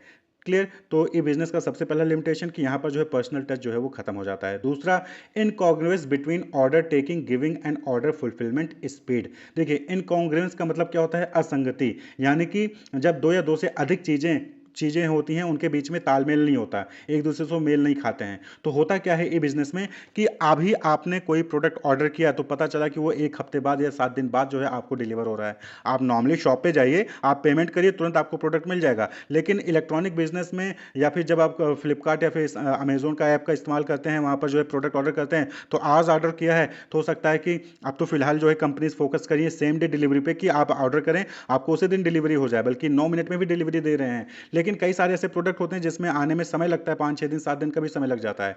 तो ये कहीं ना कहीं प्रॉब्लम है, लिमिटेशन है ई बिजनेस का। और इसकी वजह से क्या होता है कि कस्टमर फ्रस्ट्रेट हो जाता है कभी कभी कि यार अभी तक आया नहीं, अभी तक आया नहीं। कभी कभी अर्जेंसी में मंगवाता है तब भी जो है उसको वहाँ पर डिले हो जाता है, तो उसको जो है फ्रस्ट्रेशन होता है। क्लियर। तो और टेक्निकल रीजंस की वजह से भी कभी और होता है कि आपका पेमेंट फेल हो गया, पेमेंट जो है कंप्लीट नहीं हुआ, तो टेक्निकल रीजंस की वजह से भी जो है वहाँ पर यूजर जो है वो फ्रस्ट्रेट हो जाता है। तो information can flow at the click of mouse, but the physical delivery of the product takes time. आप वहाँ पर जो है 5 मिनट के अंदर प्रोडक्ट को सिलेक्ट करके जो है वहाँ पर पेमेंट कर देते हो, लेकिन जो प्रोडक्ट डिलीवर होने में वो 5 से दिन 6 दिन 7 दिन भी लग सकता है। तो ये कहीं ना कहीं लिमिटेशन है। At times due to technical reason website take unusually long time to open. कभी कभी जो है आप वेबसाइट ओपन करो, वो वेबसाइट ओपन नहीं हो रहा है, प्रोडक्ट को क्लिक करो, प्रोडक्ट क्लिक ही नहीं हो रहा है, पेमेंट करना चाह रहे हो, पेमेंट हो ही नहीं पा रहा है। तो टेक्निकल वजह से भी जो है कई बार जो है वहाँ पर कस्टमर फ्रस्ट्रेट हो जाता है। तो ये भी लिमिटेशन है ई बिजनेस का। नेक्स्ट जो लिमिटेशन है that is need for technology capability and competence of parties to e business. ये सबसे बड़ा लिमिटेशन है कि अगर आप ई बिजनेस के मार्केट में उतरना चाहते हो तो ऐसे में वहाँ पर ज़रूरी होता है कि एक अच्छी नॉलेज हो सॉफ्टवेयर की, कंप्यूटर को चलाने की, कंप्यूटर से रिलेटेड जो भी चीज़ें हैं, कैसे काम करता है पूरा ई बिज़नेस, उनके बारे में नॉलेज होना चाहिए। सिर्फ रीडिंग राइटिंग और अर्थमेटिक आता है आपको, पढ़ना आता है, लिखना आता है और गुणा भाग करना आता है, ये काम नहीं चलेगा, इससे काम नहीं चलेगा। वहाँ पर ई बिज़नेस के लिए कंप्यूटर की नॉलेज प्रॉपर होनी चाहिए, सॉफ्टवेयर की नॉलेज होनी चाहिए, कोई टेक्निकल प्रॉब्लम आ गया तो उसको कैसे रिजॉल्व करना है वो सारी नॉलेज वहाँ पर होनी चाहिए, तभी जो है ई बिज़नेस का इस्तेमाल वहाँ पर सही तरीके से हो सकता है। तो ये लिमिटेशन है कि नॉलेज होनी चाहिए। अगर नॉलेज नहीं है तो आप ये बिजनेस का सही तरीके से इस्तेमाल नहीं कर सकते हो। अब थंब इंप्रेशन की मशीन लगा ली, लेकिन उस मशीन से डेटा कैसे निकालना है, डेटा को कैसे जो है एक्सेस करना है वो आपको पता ही नहीं है, तो फिर बेकार है। क्लियर। तो ये जो है लिमिटेशन है कि नॉलेज होनी चाहिए। नेक्स्ट है increase risk due to anonymity and non traceability of parties. ये भी जो है एक लिमिटेशन है भाई। ये बिजनेस में क्या होता है कि आप प्रोडक्ट तो मंगवा रहे हो लेकिन आपको पता ही नहीं है कि आप किससे प्रोडक्ट मंगवा रहे हो, किसको पेमेंट कर रहे हो, ये सारी चीजें इंफॉर्मेशन कहीं ना कहीं जो है पता नहीं होती है। एनोनिमिटी मतलब क्या होता है, गुमनामी। तो it become difficult to establish the identity of the parties, कि आप किससे डील कर रहे हो, ये कई बार जो है टफ हो जाता है इस चीज को आइडेंटिफाई करना। Clear. One does not know even the location from where the parties may be operating, कहां से पार्टी ऑपरेट कर रही है ये भी जो है आइडिया नहीं होता है। Clear. Leakage of confidential information, जैसे कि क्रेडिट कार्ड डिटेल, तो आप जब पेमेंट करते हो तो credit card detail, debit card detail, UPI detail, वो सारी चीजें डिटेल देते हो, तो इसका भी प्रॉब्लम है कि यहाँ पर जो है वो लीक हो सकता है इन्फॉर्मेशन। कई जगह आपने देखा होगा न्यूज़ में कि कई कस्टमर का डेटा जो है वो लीक हो जाता है, तो ये भी प्रॉब्लम होता है ई बिजनेस में। वहीं पर आप जो वेबसाइट ओपन कर रहे हो, पेमेंट कर रहे हो, आपका डेटा हैक हो गया, आप वायरस से इंस्टॉल हो गया आपके फ़ोन या फिर कंप्यूटर में, तो ये प्रॉब्लम भी जो है ई बिजनेस में आती है। तो एनोनिमिटी और नॉन ट्रेसेबिलिटी ये जो है कहीं ना कहीं एक लिमिटेशन है। और हैकिंग होना, वायरस का आ जाना, क्रेडिट कार्ड डिटेल जो कस्टमर का डिटेल है, मोबाइल नंबर, ये सारी चीज़ें डिटेल लीक हो जाना, ये कहीं ना कहीं प्रॉब्लम है। तो इसको सॉल्व करने के लिए, इसको मैनेज करने के लिए बिजनेस ऑर्गेनाइजेशन मेहनत करती हैं, उस पर फोकस करती हैं, लेकिन फिर भी ये रिस्क बना रहता है। क्लियर। नेक्स्ट जो लिमिटेशन है दैट इज पीपल रेजिस्टेंस। भाई कई बार होता क्या है कि जब आप इलेक्ट्रॉनिक बिजनेस, अभी तक आप ट्रेडिशनली अपने बिजनेस एक्टिविटीज को परफॉर्म कर रहे थे, लेकिन अब आप इलेक्ट्रॉनिकली बिजनेस को परफॉर्म करना चाहते हो, तो नई नई टेक्नोलॉजी, नए नए चीज़ों को करने का तरीका जो है वो चेंज हो जाएगा। तो ये चीज़ें जो है एम्प्लॉय को स्ट्रेस में लेके आती हैं, सेंस ऑफ इनसिक्योरिटी में आती हैं। अब जिसको कंप्यूटर की नॉलेज नहीं है और उसके बिजनेस ऑर्गेनाइजेशन में कंप्यूटर आ रहा है, तो उसको डर लगेगा कि कहीं ऐसा ना हो कि मुझे निकाल दिया जाए, क्योंकि मुझे कंप्यूटर तो आता ही नहीं है, तो वो इनसिक्योर फील करेगा, उसको स्ट्रेस होगा। तो इसकी वजह से जो एम्प्लॉयज़ हैं वो क्या करते हैं, इसको रजिस्ट करते हैं, उसको रजिस्ट करते हैं, यानी कि उसको रोकते हैं। वो नहीं चाहते हैं कि जो है business organisation electronically business activities perform करे। तो as a result people may resist and organisation plan of entry into e business. तो अगर बिजनेस कोई प्लान कर रही है ई बिजनेस में आने की, तो पीपल जो एम्प्लॉय हैं वो रोकते हैं कि कहीं ई बिजनेस में आ गए तो उनकी जॉब ना चली जाए, कैसे परफॉर्म करना होगा, बहुत सारे काम करने पड़ेंगे, बहुत सारी चीज़ें पढ़नी पड़ेंगी, तो उसमें वो इससे वो स्ट्रेस में आ जाते हैं। तो ये भी जो है एक ड्रॉबैक है, लिमिटेशन है ई बिजनेस का। वहीं पर नेक्स्ट है एथिकल फॉल आउट।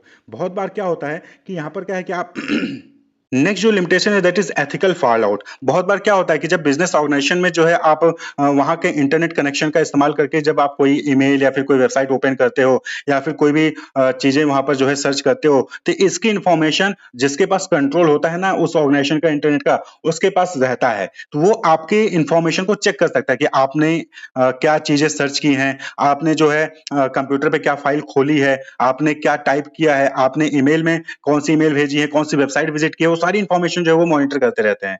तो ये कहीं न कहीं एक ड्रॉबैक है, लिमिटेशन है कि यहाँ पर जो पर्सनल इंफॉर्मेशन है, पर्सनल जो सिक्रेसी है वो लीक हो जाती है। क्लियर? तो यानी कि यहाँ पर जो है पर्सनल स्पेस आपको वहाँ पर नहीं मिलेगा, ये बिज़नेस की वजह से। आप लैपटॉप पे अपने घर पे ही लैपटॉप पे कुछ सर्च करिए, वो आपके मम्मी-पापा जो है वो चेक कर सकते हैं हिस्ट्री में जाकर कि आपने क्या चेक किया था, क्या सर्च किया था, क्या नहीं सर्च किया था। इसी तरीके से बिज़नेस ऑर्गेनाइजेशन के अंदर जब आप बिज़नेस जो कंप्यूटर्स होते हैं, बिज़नेस ऑर्गेनाइजेशन में जो कंप्यूटर है, लैपटॉप है, उनका इस्तेमाल करके जब कोई ईमेल टाइप करते हो, वेबसाइट सर्च करते हो, कोई फाइल क्रिएट किया है, ट्रांसफर किया है, तो वो सारा डिटेल जो है वो चेक किया जा सकता है। तो बहुत सारे लोग ऐसा होते हैं कि इस डिटेल का गलत फायदा उठाते हैं, मिसयूज करते हैं। बिज़नेस ऑर्गेनाइजेशन का ही इंटरनेट कनेक्शन उसने इस्तेमाल करके जो है जॉब सर्च किया। तो अब ये चीज़ जो है कंपनी को पता चल गई, बिज़नेस ऑर्गेनाइजेशन को पता चल गई कि ये एम्प्लॉयी जो है जॉब को सर्च कर रहा है। तो वो क्या करती है कि उनको ईमेल भेज देती है कि भैया आप जॉब सर्च कर रहे हो, आप जाइए जॉब छोड़ के आप जॉब सर्च करिए। तो ये कहीं न कहीं एथिकल फॉल आउट है।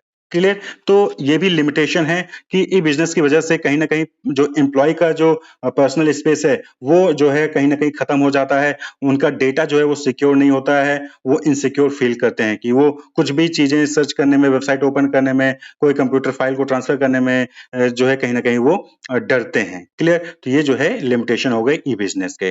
तो कौन-कौन से बिज़नेस ई-बिज़नेस के लिमिटेशन हो गए? पहला कि इसमें पर्सनल टच नहीं होता, लो पर्सनल टच। यहाँ पर जो है ऑर्डर आज कर रहे हो, प्रोडक्ट जो है 6-7 दिन बाद आ रहा है, तो incongruence between order taking and giving and order fulfilment, need for technology capability and competence of parties of to e business. यानी कि अगर कोई बिजनेस ऑर्गेनाइजेशन ई बिजनेस में आना चाहती है, तो ऐसे केस में उसको रीडिंग, राइटिंग और अरिथमेटिक के अलावा उसको कंप्यूटर्स की नॉलेज अच्छी होनी चाहिए, सॉफ्टवेयर की नॉलेज अच्छी होनी चाहिए, डेटा से रिलेटेड नॉलेज वहाँ पर उसके पास अच्छी होनी चाहिए। एनोनिमिटी और नॉन ट्रेसेबिलिटी वाला प्रॉब्लम है यहाँ पर कि यहाँ पर क्या होता है कि आपको नहीं पता होता है कि आप किससे ट्रांज़ैक्शन कर रहे हो, कहाँ से ट्रांज़ैक्शन हो रहा है, लोकेशन क्या है, ये चीज़ें आपको कई बार नहीं पता होती हैं। पीपल जो एम्प्लॉयी हैं वो रजिस्टर करते हैं क्योंकि उनको स्ट्रेस होने लगता है कि अब नया टेक्नोलॉजी आएगा, नई चीज़ें सीखनी पड़ेंगी, उनकी जॉब भी जा सकती है नई चीज़ें आने पर, तो वो रजिस्टर करते हैं। और एथिकल फॉल आउट यानी कि आपने जो भी चीज़ें सर्च की होंगी, जो भी आप डेटा एक्सेस कर होंगे, वो जो है ऑर्गेनाइजेशन वहाँ पर उसको मॉनिटर कर सकती है और उसको लेकर जो है आपके अगेंस्ट वहाँ पर गलत तरीके से भी काम किया जा सकता है, एक्शन लिया जा सकता है। बेनिफिट्स क्या है ई कॉमर्स के?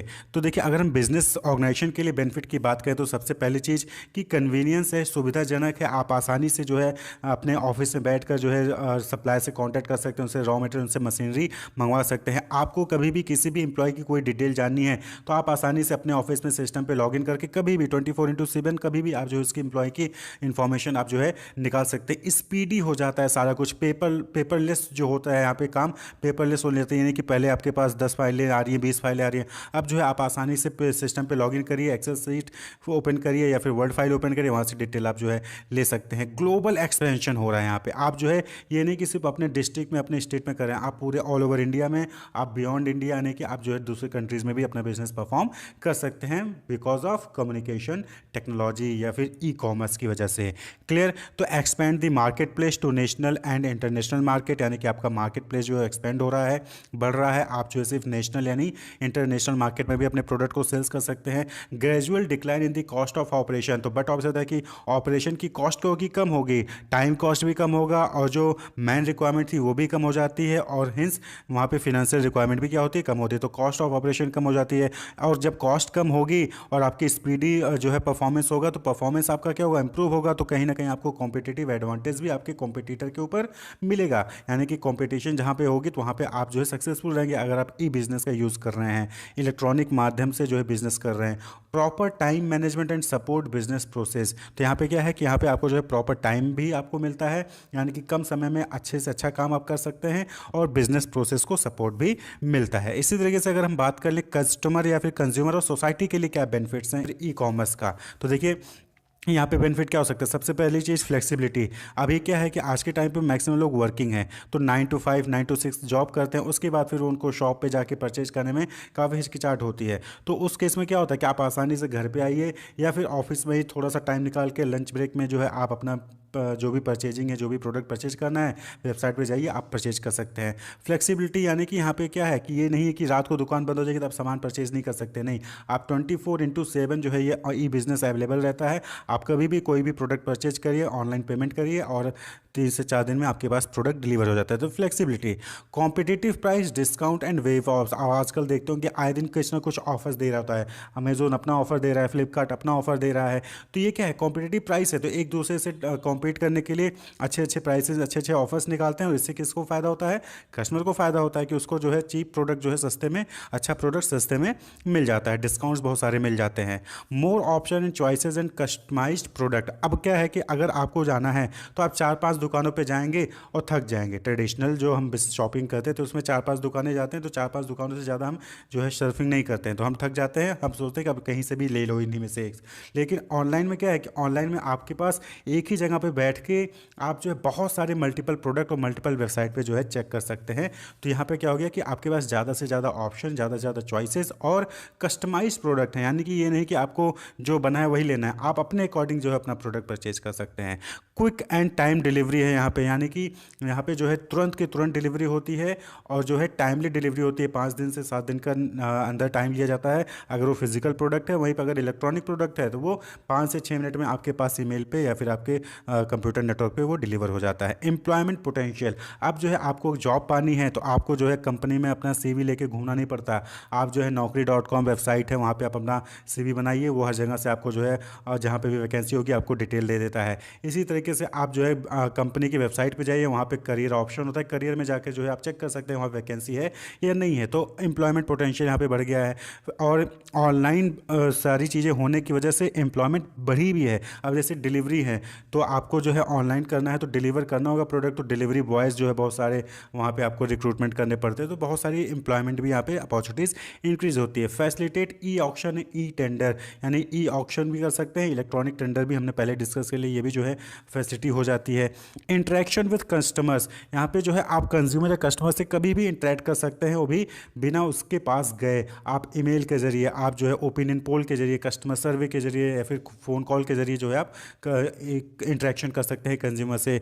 और नेक्स्ट है वाइड रीच, यानी कि ये नहीं सिर्फ आप इंडिया के ही प्रोडक्ट परचेज कर सकते हैं, अब आप जो है घर बैठे आप किसी दूसरे कंट्री के प्रोडक्ट्स को भी आप आसानी से इंडिया में बैठकर परचेज कर सकते हैं। आप अपने स्टेट का तो कर ही सकते हैं, लोकल प्रोडक्ट भी परचेज कर सकते हैं, साथ ही साथ आप जो है किसी दूसरे स्टेट का, ऑल ओवर इंडिया से या फिर बियॉन्ड इंडिया किसी दूसरे कंट्री के प्रोडक्ट को भी आप परचेज कर सकते हैं। तो वाइड आउटरीच हो चुका है। तो ये कुछ इंपॉर्टेंस है के ई कॉमर्स के। Difference between traditional and E business, यानी कि पहले जो बिजनेस परफॉर्म करने का तरीका था और आज इलेक्ट्रॉनिकली डिजिटल और इंटरनेट का इस्तेमाल करके जो बिजनेस परफॉर्म किया जा रहा है, इन दोनों में क्या डिफरेंस है यहाँ पर हम डिस्कस करेंगे। तो सबसे पहला जो बेसिस है डिस्टिंक्शन का, यानी कि डिफरेंस का, that is ease of formation. Clear, ease of formation यानी कि कितना आसान है क्रिएट करना। तो देखिए जो ट्रेडिशनल बिजनेस था ना, उसको क्रिएट करना थोड़ा सा डिफिकल्ट था। भाई आपको जो है पहले तो जमीन चाहिए या फिर कहीं ना कहीं किराए पे आप जो है एक मकान लेते हो, फिर उसमें जो है पूरा सेटअप तैयार करते हो। सेटअप तैयार करने के बाद जो है आपको वहां पर पूरा इंटीरियर वगैरह सारी चीज डिजाइन करना, प्रोडक्ट को अरेंज करना, वो सारी चीजें जो है आपको वहां पर करनी पड़ती थी। लेकिन ई बिजनेस क्या है, सिंपल है। आप कहीं पे भी जो है कहीं से भी इसको स्टार्ट कर सकते हो, कोई भी दिक्कत नहीं है। यहाँ पर कोई भी आपको रूम रेंट पे लेने की जरूरत नहीं है, ना ही आपको कोई कंस्ट्रक्शन करवाने की जरूरत है। यहाँ पर आसानी से आप कहीं से भी बैठ के इस बिजनेस को जो है कर सकते हैं, इलेक्ट्रॉनिक बिजनेस को। क्लियर। नेक्स्ट बात कर लें फिजिकल प्रेजेंस की। तो ट्रेडिशनल बिजनेस के केस में फिजिकल प्रेजेंस की रिक्वायरमेंट होती है, यानी कि कहीं ना कहीं आपका ऑफिस, कहीं ना कहीं आपका दुकान या फिर जो है प्लांट होना चाहिए। लेकिन ई बिजनेस के केस में ऐसा नहीं है, आप कहीं से भी इसको परफॉर्म कर सकते हो। यहाँ पर जो है कहीं पे भी आपका ऑफिस या फिर जो है सेटअप होने की जरूरत नहीं है। जैसे कि क्लाउड किचन पे बात कर लिए तो आप अपने घर के अंदर ही जो है क्लाउड किचन को स्टार्ट कर सकते हैं। क्लियर। इसी तरीके से अगला जो डिफरेंस है दैट इज लोकेशनल रिक्वायरमेंट के बेसिस पे। तो proximity to the source of raw material और the market of the product. तो ट्रेडिशनल बिजनेस के केस में क्या है कि जो आपका शॉप है या फिर जो आपका ऑफिस है, प्लांट है, वो या तो जहाँ पर रॉ मटेरियल मिल रहा है वहाँ पर हो, या फिर जहाँ पर आप अपना प्रोडक्ट सेल कर रहे हो वहाँ के आसपास में हो। प्रॉक्सिमिटी यानी नज़दीक में होनी चाहिए।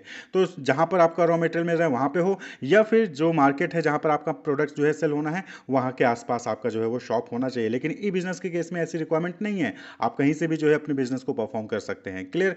नेक्स्ट है कॉस्ट ऑफ सेटिंग अप। तो ट्रेडिशनल बिजनेस में जो सेटिंग करने का कॉस्ट है, यानी कि बिजनेस को स्टार्ट करने का जो कॉस्ट है वो हाई है, लेकिन ई बिजनेस के केस में जो है वो कंपैरेटिवली क्या है, लो है, क्योंकि यहाँ पर फिजिकल फैसिलिटी की रिक्वायरमेंट नहीं है। यहाँ पर आपको कोई ऑफिस जो है वो नहीं क्रिएट करना कि पहले बिल्डिंग बनाओगे उसके बाद चेयर कुर्सी लगाकर जो है पूरा सेटअप तैयार करोगे उसके बाद फिर अपना बिजनेस परफॉर्म कर सकते हो। तो ई बिजनेस के केस में ऐसा नहीं है। तो कंपैरेटिवली भाई ई बिजनेस में भी सेटअप करने को आपको करना पड़ेगा कि लैपटॉप चाहिए होगा, कंप्यूटर सेटअप चाहिए होगा, हार्ड डिस्क वगैरह सारी चीज़ें चाहिए होंगी, लेकिन कॉम्पेटिवली देखा है तो ट्रेडिशनल बिजनेस में ज़्यादा कॉस्ट आता है और ई बिजनेस में कम कॉस्ट आता है। क्लियर। नेक्स्ट जो डिफरेंस का बेसिस है दैट इज ऑपरेटिंग कॉस्ट। तो ट्रेडिशनल बिजनेस को ऑपरेट करने की कॉस्ट ज़्यादा है, वहीं पर ई बिजनेस को ऑपरेट करने की कॉस्ट जो है वो कम होती है। ट्रेडिशनल बिजनेस में क्या होता है कि यहाँ पर जो है आपको प्रोक्योर करना है रॉ मटेरियल, उसको स्टोर करके रखना होगा, फिर वहाँ पर प्रोडक्शन प्रोसेस होगा, फिर वहाँ पर उसकी मार्केटिंग करनी पड़ेगी, डिस्ट्रीब्यूशन करना पड़ेगा। तो इन सब चीज़ों में जो है वहाँ पर ज़्यादा कॉस्ट आती है। लेकिन ई बिजनेस के केस में देखें तो low as a result of reliance on network of relationship rather than ownership of resources. तो यहाँ पर क्या होता है बिजनेस में कि यहाँ पे आप नेटवर्क का इस्तेमाल करते हो, यहाँ पर सारी चीज़ों को अपने आप ओन नहीं करते हो, यहाँ पर नेटवर्क का इस्तेमाल करके जो बिजनेस को आप परफॉर्म करते हो। नेक्स्ट जो बेसिस है that is nature of contract with the supplier and the customer. Clear. तो ट्रेडिशनल बिजनेस की बात करें तो यहाँ पर जो है इनडायरेक्ट जो है कॉन्टैक्ट होता था इंटरमीडिएट्स के बीच में, लेकिन ई बिजनेस के बीच में, ई बिजनेस में देखिए तो यहाँ पर डायरेक्ट कॉन्टैक्ट होता है, चाहे वो सप्लायर हो चाहे वो कस्टमर हो। क्लियर। वहीं पर हम बात करें नेचर ऑफ इंटरनल कम्युनिकेशन के बेसिस पे, तो इंटरनल कम्युनिकेशन यानी कि बिजनेस के अंदर जो कम्युनिकेशन रहा वो कैसा था। तो ट्रेडिशनल बिजनेस में क्या होगा, हायरार्किकल होता है ट्रेडिशनल बिजनेस, यानी कि जो टॉप मैनेजमेंट है वो मिडिल मैनेजमेंट से बात करता है, मिडिल मैनेजमेंट जो है वो लोअर लेवल से बात करता है, लोअर लेवल जो है वो सुपरवाइजर से या फिर जो वर्कमैन है उनसे बात करता है। क्लियर। तो हायरार्की में जो है वहां पर कम्युनिकेशन होता है, लेकिन ई बिजनेस में क्या है, यहाँ पर नॉन हायरार्किकल है, यानी कि यहाँ पर सभी जो है directly, horizontally, vertically, diagonally communication जो है यहाँ पर होता है, यानी कि कोई किसी से भी कम्युनिकेट कर सकता है। यहाँ पर कोई हायरार्की नहीं फॉलो करनी है कि आपको पहले अपने बॉस से ही बात करनी है फिर वो अपने बॉस से बात करेगा, ऐसा नहीं है। आप डायरेक्टली जो है ओनर से जाके बात कर सकते हो ई बिजनेस के केस में। लेकिन ट्रेडिशनल बिजनेस में ऐसा नहीं होता है, आप अपने बॉस से बात करोगे, बॉस फिर आप अपने बॉस से बात करेगा, तो वहां पर जो हायरार्की फॉलो होता है। क्लियर। नेक्स्ट जो बेसिस है response time for meeting customers internal requirement. तो रिस्पॉन्स टाइम यानी कि कस्टमर ने ऑर्डर प्लेस किया और फिर उसको कब तक प्रोडक्ट डिलीवर हो रहा है, तो इसमें जो टाइम गैप आता है वो ज्यादा किस में होता है, तो ट्रेडिशनल बिजनेस में ज्यादा होता है। ई बिजनेस में जो है वहां पर इंस्टेंटेनियस होता है, यानी कि इंस्टेंट होता है, कस्टमर ने ऑर्डर किया आपने प्रोडक्ट डिलीवर कर दिया। क्लियर। तो रिस्पॉन्स टाइम ट्रेडिशनल बिजनेस के केस में समय लगता है as per comparative to e business. Clear. E business instant है, वहां पर साइमल्टेनियसली डिफरेंट वर्क जो है परफॉर्म किए जा रहे होते हैं, लेकिन ट्रेडिशनल बिजनेस में क्या है कि वहां पर जो है आपको वेट करना पड़ता है प्रोडक्ट को डिलीवर करने में, ऑर्डर करने और प्रोडक्ट डिलीवरी में टाइम गैप होता है। नेक्स्ट है shape of the organisational structure. तो ट्रेडिशनल बिजनेस की बात करें तो ये वर्टिकल नेचर का होता है, यानी कि जो ट्रेडिशनल बिजनेस का जो शेप है ऑर्गेनाइजेशन का वो वर्टिकल होता है, यानी कि यहाँ पर हायरार्की चेन ऑफ कमांड जो है फॉलो होता है। टॉप मैनेजमेंट होगा, फिर उसके नीचे मिडिल मैनेजमेंट काम करेगा, फिर उसके नीचे जो है लोअर लेवल मैनेजमेंट काम करेगा, फिर उसके नीचे सुपरवाइजर्स, फिर जो है वर्कमैन काम करते हैं। लेकिन ई बिजनेस में हॉरिजॉन्टल होता है, फ्लैट होता है। क्यों? क्योंकि यहाँ पर डायरेक्ट कमांड और कम्युनिकेशन होता है डिफरेंट डिपार्टमेंट और डिफरेंट जो है एम्प्लॉइज के बीच में। क्लियर। वहीं पर अपॉर्चुनिटी ऑफ इंटरपर्सनल टच की बात करें तो ट्रेडिशनल बिजनेस में इंटरपर्सनल टच ज्यादा होता है, यानी कि यहाँ पर लोग फेस टू फेस कम्युनिकेशन करते हैं, एक दूसरे से मिलते हैं, बातचीत करते हैं। क्लियर। लेकिन ई बिजनेस में कम होता है, क्योंकि यहाँ पर सारा कुछ क्या हो रहा है, इंटरनेट के जरिए ही जो है वहां पर काम होता है, वीडियो कॉन्फ्रेंसिंग के जरिए काम हो रहा है। तो यहाँ पर जो है इंटरपर्सनल टच जो है वो कम देखने को मिलेगा, किसमें, ई बिजनेस के केस में। क्लियर। अब हम नेक्स्ट जो है बेसिस की बात करें तो that is business process and length of the cycle. तो ट्रेडिशनल बिजनेस में क्या होता है, देखिए कि जो मैन्युफैक्चरिंग कंपनीज होती हैं वो पहले सप्लायर से जो है रॉ मटेरियल परचेज करेंगे, फिर रॉ मटेरियल का इस्तेमाल करके प्रोडक्शन करेंगे, ठीक है, फिर उसकी मार्केटिंग होगी, फिर उसका सेल्स होगा। तो यहाँ पर क्या है, सिक्वेंशियल है, एक एक्टिविटी दूसरे एक्टिविटी को फॉलो कर रही होती है। लेकिन ई बिजनेस के केस में क्या है, यहाँ पर साइमल्टेनियस है, यानी कि डिफरेंट एक्टिविटी सेम टाइम पे कहीं ना कहीं वो परफॉर्म हो रही होती है। तो different process, business process cycle यहाँ पर जो है शॉर्टर होता है, लेकिन बिजनेस प्रोसेस साइकिल जो ट्रेडिशनल बिजनेस में है वो लॉन्गर होता है। क्यों? क्योंकि जब तक रॉ मटेरियल नहीं आएगा, जब तक ऑर्डर नहीं आएगा तब तक रॉ मटेरियल नहीं आएगा, रॉ मटेरियल नहीं आएगा तब तक प्रोडक्शन नहीं होगा, प्रोडक्शन नहीं होगा तो मार्केटिंग, पैकेजिंग, लेबलिंग, सेल्स ये सब नहीं होता है। तो ट्रेडिशनल बिजनेस में नॉर्मली आपको जो है बिजनेस साइकिल लंबा देखने को मिलेगा, लेकिन ई बिजनेस के केस में ऐसा नहीं है। क्लियर। शॉर्टर होता है।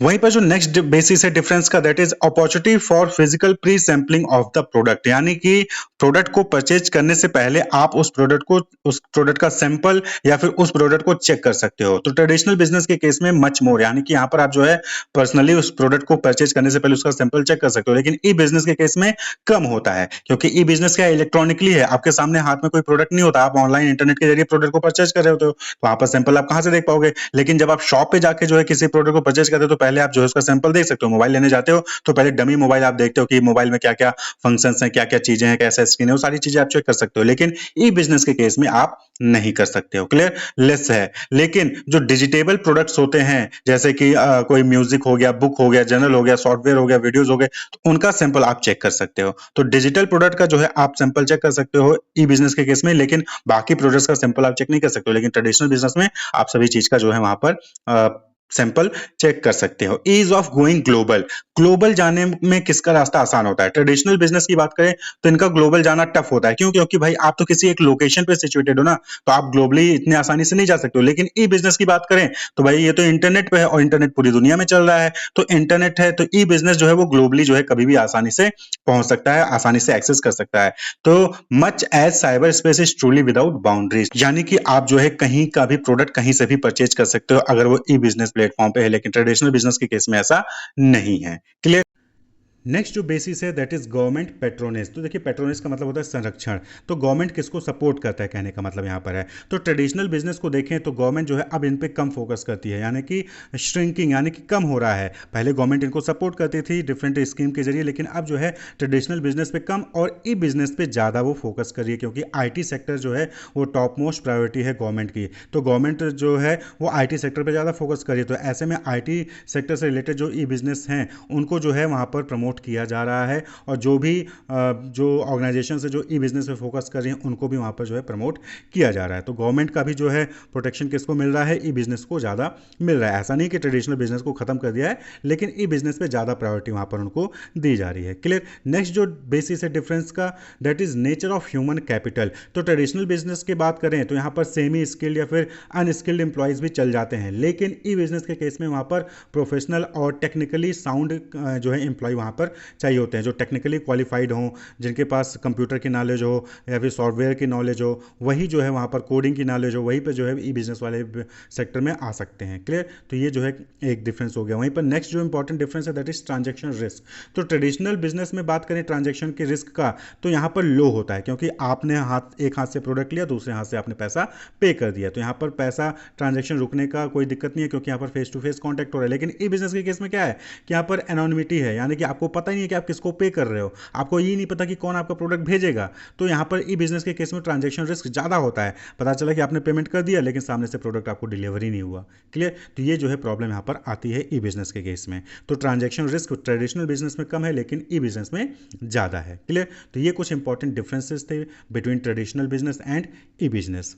अब हम बात करेंगे कि ऑनलाइन ट्रांजैक्शन क्या होता है, क्या स्टेप्स हैं ऑनलाइन ट्रांजैक्शन के, किस तरीके से सेफली और सिक्योरली जो है ऑनलाइन ट्रांजैक्शन किया जा सकता है, और क्या-क्या रिसोर्सेज की रिक्वायरमेंट होती है एक सक्सेसफुल ई बिजनेस इंप्लीमेंटेशन के लिए। क्लियर। तो सबसे पहले हम बात करेंगे ऑनलाइन ट्रांजैक्शन की। तो देखिए ऑनलाइन ट्रांजैक्शन का मतलब क्या हो गया कि जब भी कोई फाइनेंशियल या फिर कॉमर्शियल एक्सचेंज होता है ओवर द इंटरनेट, जब हम इंटरनेट का इस्तेमाल करके इंटरनेट पे ही फाइनेंशियल या फिर कॉमर्शियल एक्सचेंज करते हैं तो उसको हम ऑनलाइन ट्रांजैक्शन कहेंगे। क्लियर। नॉर्मली होता क्या है कि आपको जो है कोई सामान परचेज करना है तो आप क्या करते हो, आप दुकान पे जाओगे, वहां पर आप अपने हाथ से कैश दोगे, सामने वाला जो सेलर है, जो दुकान वाला है, वो आपको जो है उसके बदले जो है आपको गुड्स जो है वो दे देता है। क्लियर। लेकिन ऑनलाइन ट्रांजैक्शन में क्या होता है कि एक वेबसाइट होता है, आप जो है उस वेबसाइट पे जाते हो, वहां पर रजिस्ट्रेशन करते हो, फिर जो है वहां पर कोई प्रोडक्ट पिक करोगे, उसको सिलेक्ट करने के बाद ऑर्डर प्लेस करते हो, फिर पेमेंट करते हो ऑनलाइन ही।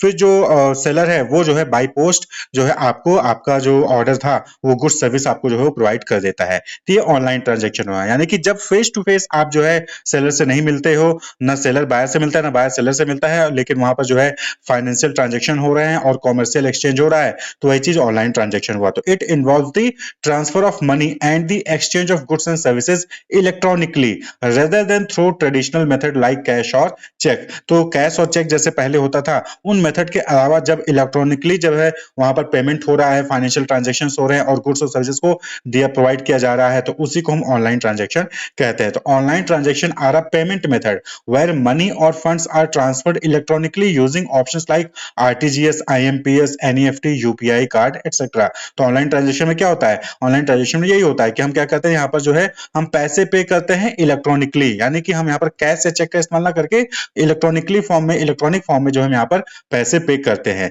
तो नॉर्मली हम क्या करते हैं कि जब हम ऑनलाइन ट्रांजेक्शन करते हैं, यानी कि ऑनलाइन परचेजिंग करते हैं, तो वहां पर कुछ स्टेप्स होते हैं जिसमें कि ऑनलाइन ट्रांजेक्शन इन्वॉल्व होता है। तो ऑनलाइन परचेजिंग के यहाँ पर हम जो है स्टेप्स देखेंगे, यानी कि जब आप ऑनलाइन कोई प्रोडक्ट परचेज करने जाते हो किसी वेबसाइट से, तो क्या स्टेप्स फॉलो करने होते हैं। तो सबसे पहले क्या होता है? रजिस्ट्रेशन। आप चाहे अमेजोन से हो, फ्लिपकार्ट से हो, कोई अदर वेबसाइट हो, ई कॉमर्स की कोई दूसरी वेबसाइट है, तो आपको सबसे पहले क्या करना पड़ रहा है? आपको सबसे पहले वहां पर रजिस्ट्रेशन जो है करना होगा। उनकी वेबसाइट पे आपको एक अपनी आईडी क्रिएट करनी होगी, जिससे कि वो आइडेंटिफाई कर सके कि आप कौन है, आपका एड्रेस क्या है, आपका कॉन्टैक्ट नंबर क्या है। तो फॉर ऑनलाइन शॉपिंग और order everyone has to register with the online vendor और e commerce companies by filling up a registration form. तो जब आप वेबसाइट पे जाओगे तो वहां पर लॉगिन का ऑप्शन मिलता है, तो लॉगिन करना पड़ता है। तो लॉगिन करने के लिए आपको जो है आपके पास लॉगिन आईडी और पासवर्ड होना चाहिए। अगर नहीं है तो पहले रजिस्ट्रेशन करके उस लॉगिन आईडी और पासवर्ड को आपको जनरेट करना पड़ेगा। तो after registration an account will be created with login ID and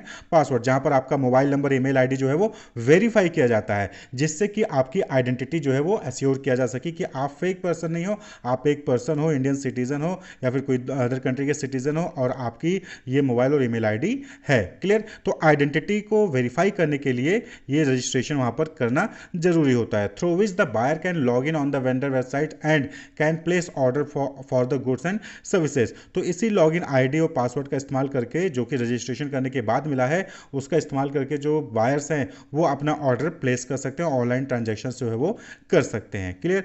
तो ये रजिस्ट्रेशन एक, ये भी सिक्योरिटी और सेफ्टी का एक इंपॉर्टेंट मेजर है, रजिस्ट्रेशन करवाना। रजिस्ट्रेशन करवा लेंगे तो आपके पास email ID, mobile number verify हो जाएगा, तो आइडेंटिटी वेरीफाई हो जाएगी और एड्रेस भी जो है वहां पर वेरीफाई हो जाता है। क्लियर? तो जब रजिस्ट्रेशन जो है कोई भी बायर है वो उसको कोई परचेज करना है ई कॉमर्स वेबसाइट से, तो सबसे पहले रजिस्ट्रेशन करना होगा। रजिस्ट्रेशन करने के बाद फिर जो है वो क्या करेगा कि वेबसाइट पे जो भी प्रोडक्ट्स हैं उनको जो है चेक करता है, उनकी प्राइसिंग चेक करता है, उनकी क्वालिटी चेक करता है, रिव्यूज चेक करते हैं, और जब जो है फाइनल जो है वो सेटिस्फाई होता है किसी प्रोडक्ट के रिव्यू से, प्राइसिंग से, तो वो उस प्रोडक्ट को अपने कार्ट में रख लेते हैं। कार्ट क्या होता है? जैसे कि आप जो है शॉपिंग करने जाते हो, किसी मॉल में गए या फिर किसी शॉप में, तो आप वहाँ पर जो है बास्केट उठाते हो ना, तो बास्केट उठाकर उसी बास्केट में अलग अलग सामान रखते जाते हो, फिर सारा पूरा बास्केट उठा के जो है आप काउंटर पे जाते हो, वहाँ पर पेमेंट करते हो। तो वो जो बास्केट होता है जिसमें आपने अलग अलग सामान रखे हैं, उसी को हम कार्ट कहते हैं। तो इसी तरीके से ऑनलाइन जब आप बिजनेस करते हो तो वहाँ पर भी शॉपिंग कार्ट के नाम से जो है वहाँ पर आपको ऑप्शन दिखता होगा। तो शॉपिंग कार्ट क्या है?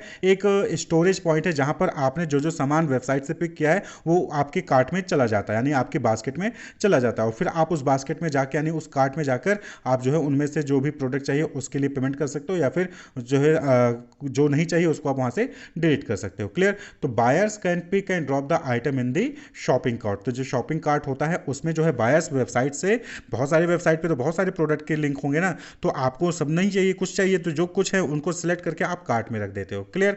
Shopping cart is an online record of what buyers have picked up while browsing the online store. तो ऑनलाइन स्टोर को ब्राउज करते वक्त आपने कौन कौन से प्रोडक्ट को पिक किया है उसको जो है आप शॉपिंग कार्ट में रखते हो, शॉपिंग कार्ट से पता चल जाता है कि आपने क्या क्या आइटम सेलेक्ट किया है परचेज करने के लिए। फिर उसमें से अब आपको फाइनली डिसाइड करना है कि कौन सा परचेज करे, कौन सा परचेज ना करे। After being sure of what buyers want to buy, they can check out and choose appropriate payment option. जब आपने शॉपिंग कार्ट में जितने भी 10-12 प्रोडक्ट आपने सपोज करके सिलेक्ट कर लिया और उसको आपने शॉपिंग कार्ट में रख लिया, अब जो है शॉपिंग कार्ट को ओपन करेंगे और वहां से जो 10-12 प्रोडक्ट आपने सेलेक्ट किया था उसको फिर से आप रिव्यू करोगे, और जब आप श्योर हो जाओगे कि हाँ अब ये जो है 10 के 10 प्रोडक्ट आपको परचेज करना है, तो फिर आप कहाँ पे आते हो? चेकआउट वाले पे ऑप्शन पे आओगे। चेकआउट यानी कि आप जो है इसके लिए पेमेंट करके बाहर आ जाइए। क्लियर?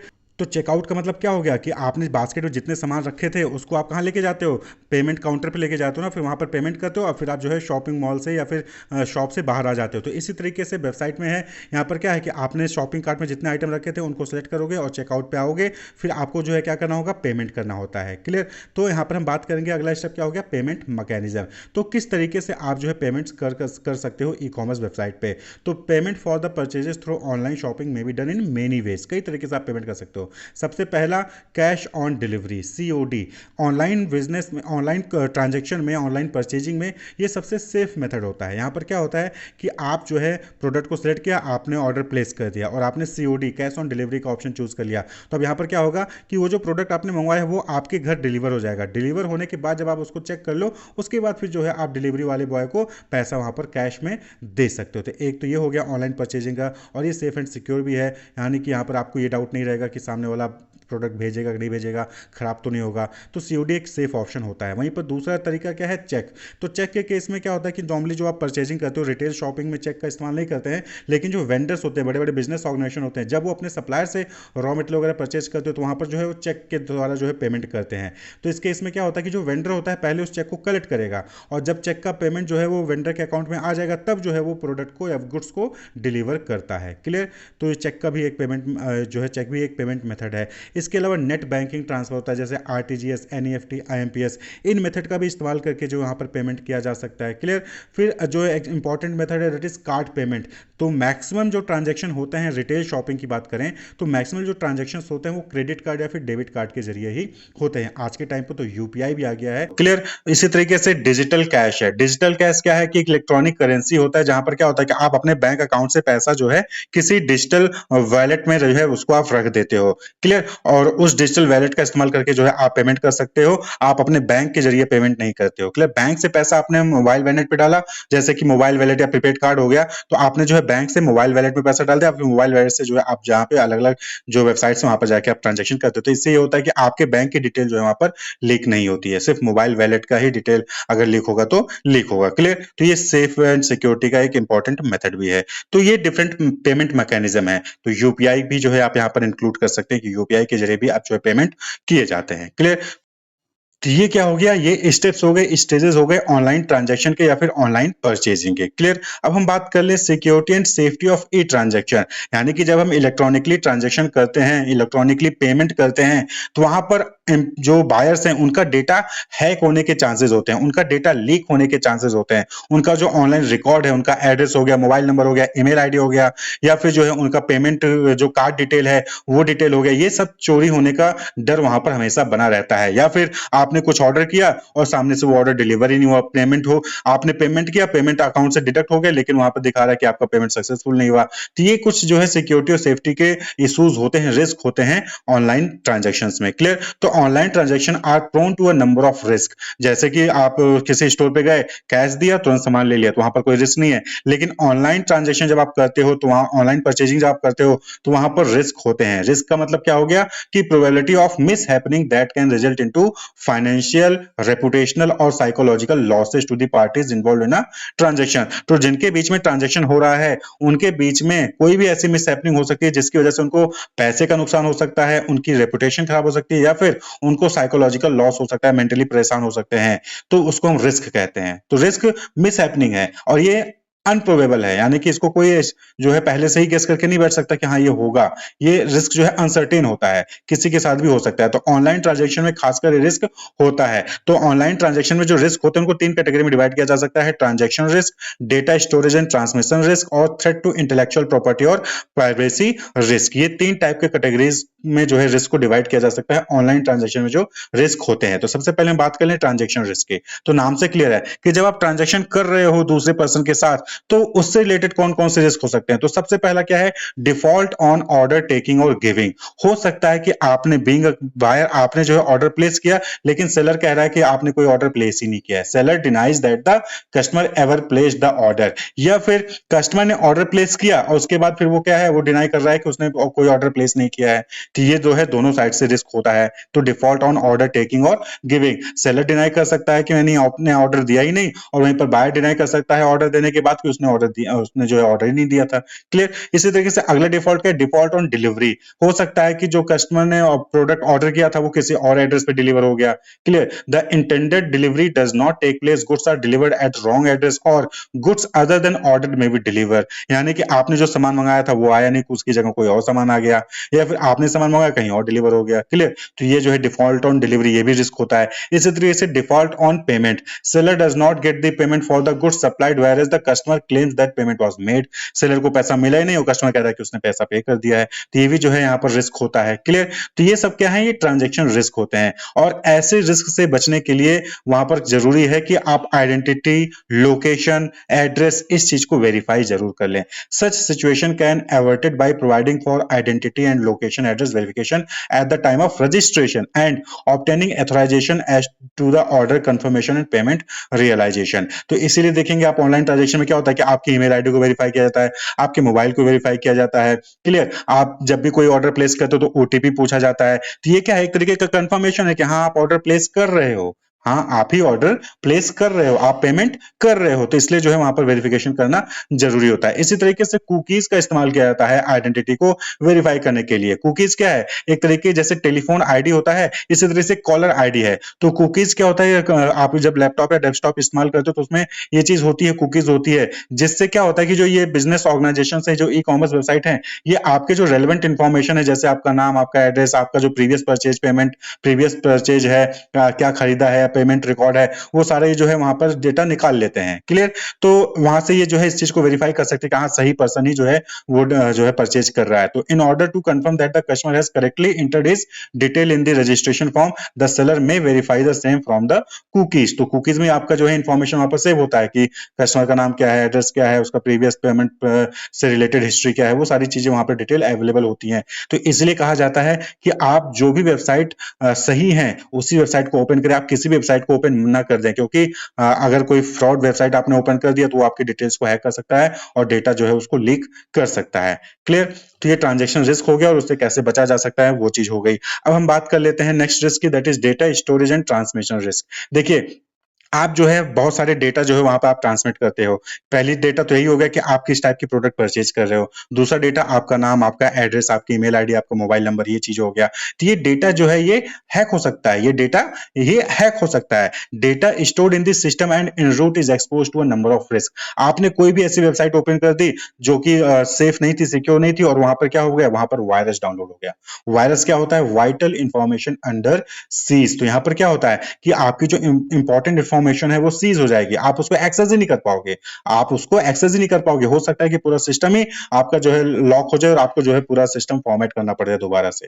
तो वाइटल इंफॉर्मेशन अंडर सीज यानी कि रोक दिया गया है। तो वायरस, बहुत सारे ऐसे हैकर्स होते हैं, वो क्या करते हैं, आपके सिस्टम में वायरस को डाल देंगे और वायरस को डालने के बाद आपसे जो है वहां पर वसूली करते हैं कि आपका डेटा तभी छोड़ा जाएगा, तभी वायरस को हटाया जाएगा जब आप जो है उनको पेमेंट करोगे। तो वायरस एक इंपॉर्टेंट जो है एक रिस्क है ऑनलाइन ट्रांजैक्शन में। क्लियर? तो वायरस इज अ प्रोग्राम या फिर series of command which replicate itself on the other computer system. तो वायरस क्या होता है, ये एक तरीके का कमांड ही तो है जो कि आपके सिस्टम में आ जाएगा जब आप कोई फर्जी वेबसाइट या कुछ भी ओपन करते हो, और फिर वो जो है अपने आप को वहां पर रेप्लिकेट करता रहेगा, अपने आप को बढ़ाता रहेगा और आपके डेटा को जो है कहीं ना कहीं आपके जो भी इंफॉर्मेशन होती है उसको जो है हैक करेगा, उसको जो है वो सीज कर देगा, आप उसको एक्सेस ही नहीं कर पाओगे। कई बार होता है ना कि आप कोई भी फोल्डर ओपन कर रहे हो तो फोल्डर ओपन ही नहीं होता है। क्लियर? तो ये क्या है, ये वायरस का ही एक फॉर्म है। तो वायरस के अलग अलग लेवल होते हैं। जैसे लेवल 1 वायरस क्या करता है कि आपको जो है ऑन स्क्रीन पे जो है कहीं ना कहीं वो बार बार कुछ ग्लिच करके दिखाई देगा, आप सही से काम नहीं कर पाओगे। ठीक है? तो ये जो है annoyance in terms of some on screen displays, ये लेवल 1 वायरस हो गया। तो यानी कि आपको थोड़ा मोड़ा परेशान करेगा। वहीं पर लेवल 2 वायरस क्या होते हैं, डिसरप्शन ऑफ फंक्शनिंग, आपका सिस्टम सही से काम नहीं करेगा, आप कोई भी फोल्डर ओपन करो वो ओपन ही नहीं हो रहा होगा। क्लियर? तो सिस्टम सही से काम नहीं कर रहा होगा, लोड नहीं हो रहा होगा सही से। वहीं पर लेवल 3 वायरस क्या है, damage to target data file, यानी कि जिस डेटा फाइल को अटैक करने के लिए ये जो है वायरस बनाया गया उसको डैमेज कर देगा। सपोज कि आपका जो कोई फोल्डर है उसको डिलीट करना तो ये फोल्डर ही पूरा डिलीट कर देगा। वहीं पर लेवल 4 वायरस क्या होता है, to complete destruction of the system, पूरा का पूरा सिस्टम ही बंद हो जाएगा। तो इस टाइप के वायरस होते हैं। तो अलग अलग टाइप के वायरस होते हैं और जो है ये आपके सिस्टम में आ सकते हैं और इससे जो है आपके सिस्टम का, आपके डेटा को नुकसान पहुंच सकता है। और ये कब होता है, जब आप कोई भी फर्जी वेबसाइट ओपन करते हो, कोई भी जो है अनवेरिफाइड वेबसाइट को ओपन करते हो। तो इसीलिए किसी भी वेबसाइट को आपको ओपन नहीं करना चाहिए जब तक कि आपको उस पर ट्रस्ट ना हो, ऑफिशियल वेबसाइट वो ना हो, क्योंकि कोई भी वेबसाइट ओपन करेंगे वहां से आपके सिस्टम में वायरस डाउनलोड होगा और फिर वो वायरस आपके सिस्टम को, आपके डेटा को जो है वो डैमेज कर देता है। क्लियर? तो इससे बचा कैसे जा सकता है, तो इससे बचने का एक आसान तरीका है antivirus. Installing and timely updating antivirus program and scanning the files and disk with them provide protection to your data file folder and system from virus attack. तो एंटीवायरस बहुत सारे होते हैं, उन एंटीवायरस को आपको अपने सिस्टम पे इंस्टॉल इंस्टॉल करना चाहिए और उसको अपडेट रखना चाहिए, जिससे कि आपके सिस्टम में कहीं पे भी कोई भी वायरस आता है तो वो उसको आइडेंटिफाई कर लेगा और उसको जो है वो रिमूव कर देता है। क्लियर? इसके लिए आपको जो है टाइमली स्कैन भी करना पड़ता है अपने सिस्टम को। वहीं पर अगला रिस्क है that is data interception. Data interception में क्या होता है कि आप जब डेटा इंफॉर्मेशन ट्रांसफर कर रहे होते हो दूसरे के साथ, तो वहां से आपका डेटा बीच में से जो है वो कैप्चर कर लिया जाता है। It refers to unauthorised act of accessing और capturing data while it's being transmitted often over a network. तो जब आप नेटवर्क का इस्तेमाल करके अपना डेटा किसी और को ट्रांसफर कर रहे हो, तो उस ड्यूरेशन में क्या होता है कि जो हैकर्स होते हैं आपका डेटा हैक कर लेते हैं, आपका डेटा को एक्सेस कर लेते हैं, कैप्चर कर लेते हैं और उस डेटा का जो है वो गलत तरीके से इस्तेमाल करते हैं। जैसे कि आपकी ईमेल आईडी है, आपकी ईमेल आईडी जो है उन्होंने हैक कर ली, बहुत सारे लोगों की ईमेल आईडी हैक कर ली और इस ईमेल आईडी को क्या किया उन्होंने, वो सेल कर देते हैं किसी कंपनी को। फिर वो कंपनी जो है वो आपकी ईमेल आईडी मोबाइल का इस्तेमाल करके जो है आपको जो है ढेर सारा जंक ईमेल वगैरह सब भेजती रहती है, जो कि आपको परेशान भी कर सकता है और साथ ही साथ उस ईमेल आईडी पे जो भी ईमेल आया है या फिर मोबाइल पे जो भी मैसेज है उसमें वायरस भी हो सकता है, जिससे कि आपका डेटा जो है वो हैक हो सकता है, मोबाइल सिस्टम ही हैक हो सकता है। क्लियर? तो इससे बचने का तरीका क्या होता है? क्रिप्टोग्राफी। क्या बचने का तरीका है? क्रिप्टोग्राफी। आपका डेटा कोई और एक्सेस ना कर सके, आपका डेटा कोई और कॉपी ना कर सके, कैप्चर ना कर सके,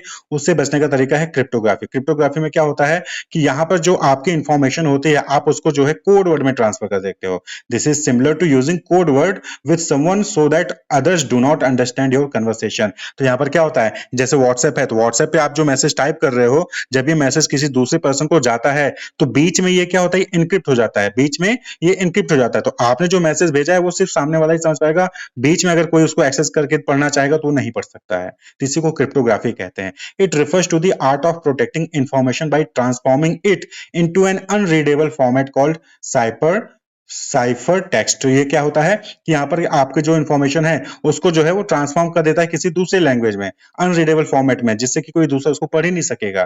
क्लियर? इसको हम साइपर टेक्स्ट कहते हैं। तो only those who possess a secret key can decipher और decrypt the message into plain text। तो जिसके पास वो कोड होगा वही कोड का इस्तेमाल करके उस जो कोड में कन्वर्ट किया गया है मैसेज को उसको डिक्रिप्ट करके जो है उसको पढ़ सकता है।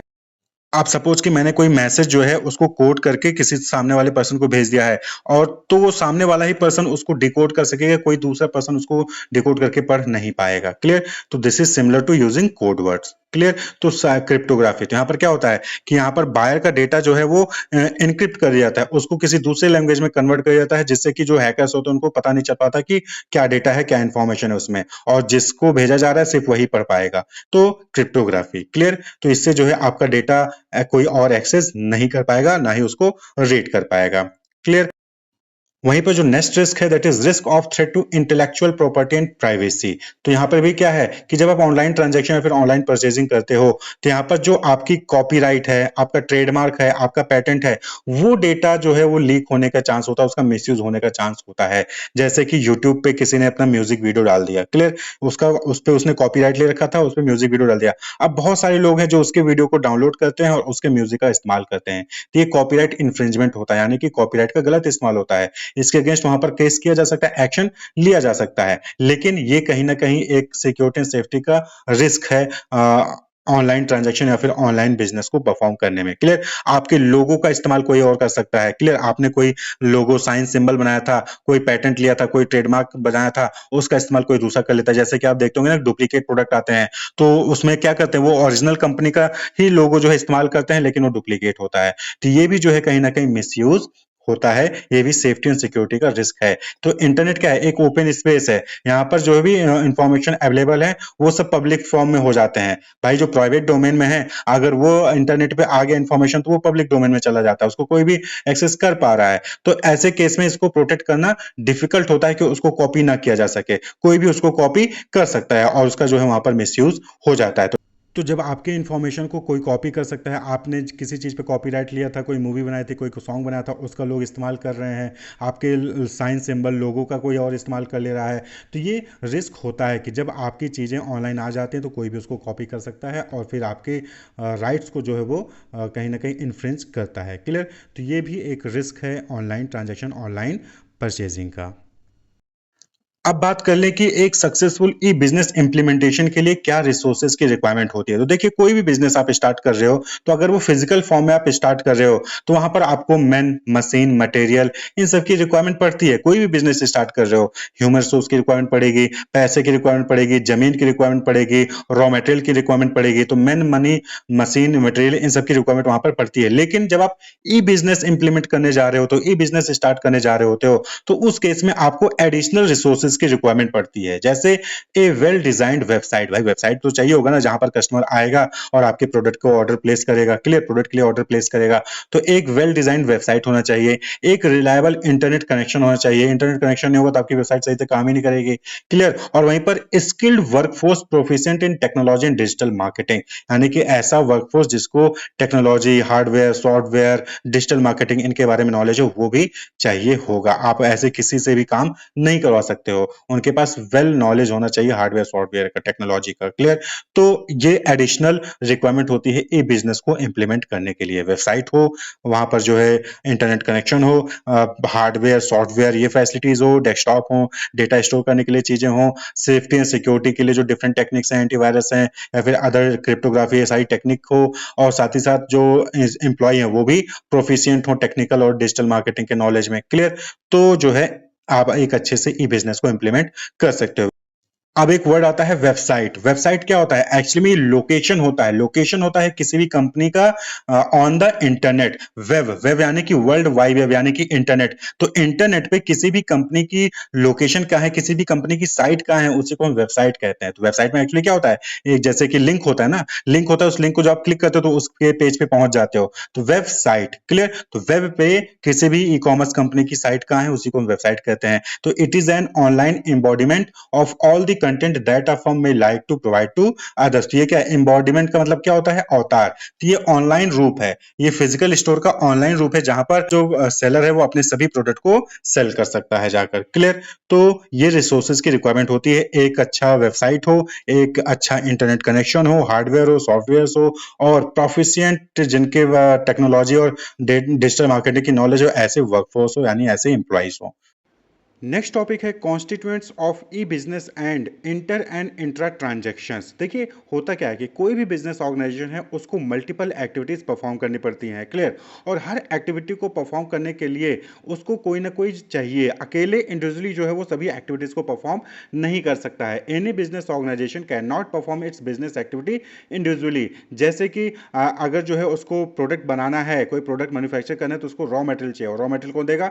सप्लायर देगा, क्लियर। इसी तरीके से प्रोडक्ट को कन्वर्ट करना है, जो रॉ मटेरियल उसको कन्वर्ट करना है फिनिश गुड्स में, तो उसके लिए फिर उसको ह्यूमन रिसोर्स की रिक्वायरमेंट पड़ती है, क्लियर। तो इसी तरीके से उसको जो है अदर अदर जो बिजनेस ऑर्गेनाइजेशन है उनसे ट्रांजेक्शन करना पड़ता है, कस्टमर के साथ ट्रांजेक्शन करना पड़ता है। भाई कस्टमर के साथ आप ट्रांजेक्शन नहीं करोगे कस्टमर के साथ, तो आपका प्रोडक्ट कस्टमर परचेज कैसे करेगा? कस्टमर परचेज करेगा तभी तो आपको पैसा देगा। तो कस्टमर के साथ आपको ट्रांजेक्शन करना पड़ता है, कस्टमर आपस में ट्रांजेक्शन कर रहे होते हैं, क्लियर। तो डिफरेंट टाइप ऑफ ट्रांजेक्शन जो है बिजनेस ऑर्गेनाइजेशन परफॉर्म करती है। They have to transact with other business organisation, customers and within department of same organisation. एक ऑर्गेनाइजेशन है उसके अलग अलग डिपार्टमेंट हैं, तो अलग अलग डिपार्टमेंट आपस में भी ट्रांजेक्शन जो है वहां पर कर रहे होते हैं, क्लियर। ये बड़े ऑर्गेनाइजेशन में नॉर्मली होता है जहां पर बड़े बड़े डिपार्टमेंट्स होते हैं, तो वो लोग आपस में भी जो है ट्रांजेक्शन करते हैं। तो एक ऑर्गेनाइजेशन के अंदर जो डिफरेंट और डिपार्टमेंट है वो भी आपस में ट्रांजेक्शन कर रहे होते हैं।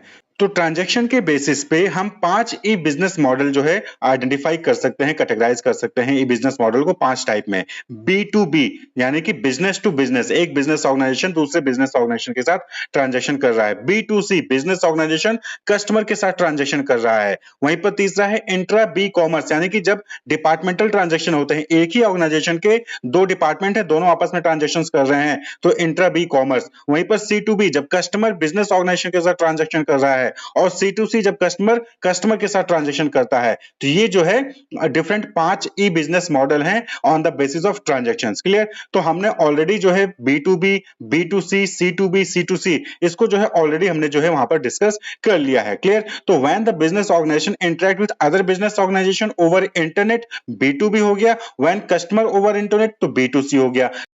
तो जब एक बिजनेस ऑर्गेनाइजेशन किसी दूसरे बिजनेस ऑर्गेनाइजेशन के साथ इंटरनेट के जरिए जो है वो ट्रांजेक्शन्स कर रही होती है, तो इंटरेक्ट करती है, तो उसको B2B कहते हैं। इसी तरीके से जब बिजनेस ऑर्गेनाइजेशन कस्टमर के साथ इंटरनेट के जरिए ट्रांजेक्शन कर रही होती है, तो उसको B2C कहते हैं। इसी तरीके से C2B और C2C और इंट्रा बी कॉमर्स भी होता है। क्लियर? तो इंट्रा बी कॉमर्स हमने नहीं देखा था, तो इंट्रा बी कॉमर्स का मतलब क्या हो गया कि electronic transaction with in the business firm, जब बिजनेस फर्म के अंदर इलेक्ट्रॉनिक ट्रांजेक्शन होते हैं डिफरेंट डिपार्टमेंट के बीच में, तो उसको हम इंट्रा बी कॉमर्स कहते हैं। देखिए, इंटर और इंट्रा ट्रांजेक्शन, इंटर ट्रांजेक्शन का मतलब कि जब दो अलग अलग लोगों के बीच में ट्रांजेक्शन हो रहा होता है, वहीं पर इंटर ट्रांजेक्शन जब एक ही लोगों के बीच में ट्रांजेक्शन हो रहा है, तो एक ऑर्गेनाइजेशन के अंदर ही ट्रांजेक्शन हो रहा है, तो उसको इंट्रा, विद इन। वहीं पर इंटर का मतलब क्या हो गया कि जब एक बिजनेस ऑर्गेनाइजेशन किसी दूसरे बिजनेस ऑर्गेनाइजेशन या फिर कस्टमर के साथ ट्रांजेक्शन करती है, तो वो इंटर कहलाता है। क्लियर? तो विद इन डिपार्टमेंट बहुत सारे ट्रांजेक्शन होते हैं, जैसे कि कंप्यूटर नेटवर्क का इस्तेमाल करके जो मार्केटिंग डिपार्टमेंट है, वो कंटिन्यूअस बेसिस पे इंटरेक्ट करता है प्रोडक्शन डिपार्टमेंट से,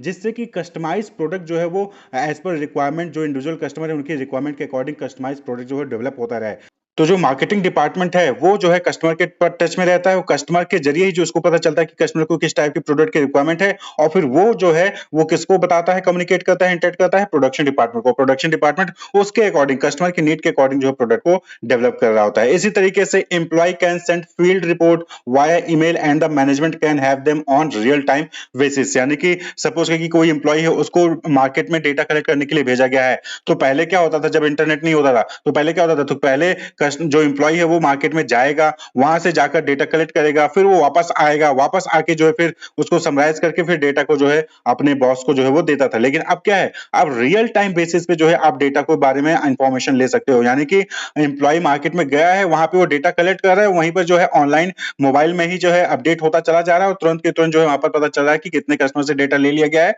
और क्या इन्फॉर्मेशन उनसे आई है। तो रियल टाइम बेसिस पे जो है यहाँ पर इंफॉर्मेशन मिलती है। Forwarding meeting notice via email, पहले क्या होता था कि नोटिस आनी है तो पहले उसको प्रिंट किया जाता था, प्रिंट करके फिर लोगों को डिस्ट्रीब्यूट किया जाता था, फिर नोटिस बोर्ड पे चिपकाया जाता था। लेकिन अब आपको जो है व्हाट्सएप पे, ईमेल पे, कहीं पे भी जो है नोटिस आसानी से उसको भेजा जा रहा है कि जो है अगले मंडे जो है मीटिंग है, तो उसका नोटिस जो है आप व्हाट्सएप या ईमेल के जरिए अपने एम्प्लॉय को भेज सकते हैं आसानी से। जैसा कि स्कूल में होता है कि स्कूल में अगर नोटिस आनी है तो अब व्हाट्सएप ग्रुप बन गया है, या फिर जो है डिफरेंट स्कूल के अपने एप्स बन गए, उस एप्स पे जो है नोटिस को भेज दिया जाता है। तो यही जो है रियल टाइम बेसिस पे जो है मॉनिटरिंग वहां पर हो रही होती है। इसी तरीके से meeting can be held online via tele और वीडियो कॉन्फ्रेंसिंग। अब जो है पहले क्या होता था, मीटिंग जो है ऑफिस में चेयर टेबल लगा हुआ, वहां पे सब लोग बैठे थे तब भी मीटिंग होती थी। लेकिन अब कोई कहीं पे भी बैठा हो, आसानी से इंटरनेट का इस्तेमाल करके डिफरेंट जो एप्स हैं, जैसे कि जो डिफरेंट गूगल मीट हो गया, इन सब का इस्तेमाल करके वीडियो कॉन्फ्रेंसिंग के जरिए लोग आपस में मीटिंग कर सकते हैं कहीं पर भी बैठ के। यानी कि अब जो है यहाँ पर डिस्टेंस कोई यहाँ पर लिमिटेशन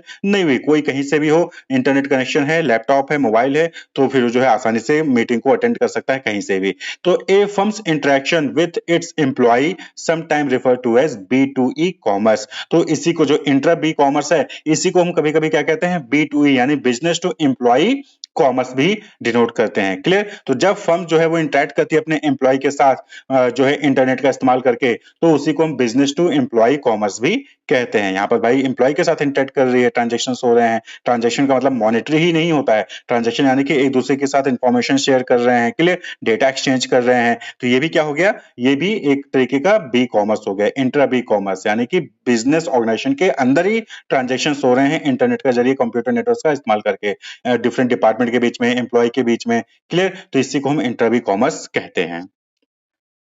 तो ई बिजनेस में क्या होता है कि यहाँ पर इलेक्ट्रॉनिकली बिजनेस ट्रांजैक्शंस परफॉर्म किए जाते हैं, इलेक्ट्रॉनिकली जो बिजनेस से रिलेटेड डेटा है उसको एक्सचेंज किया जा रहा है।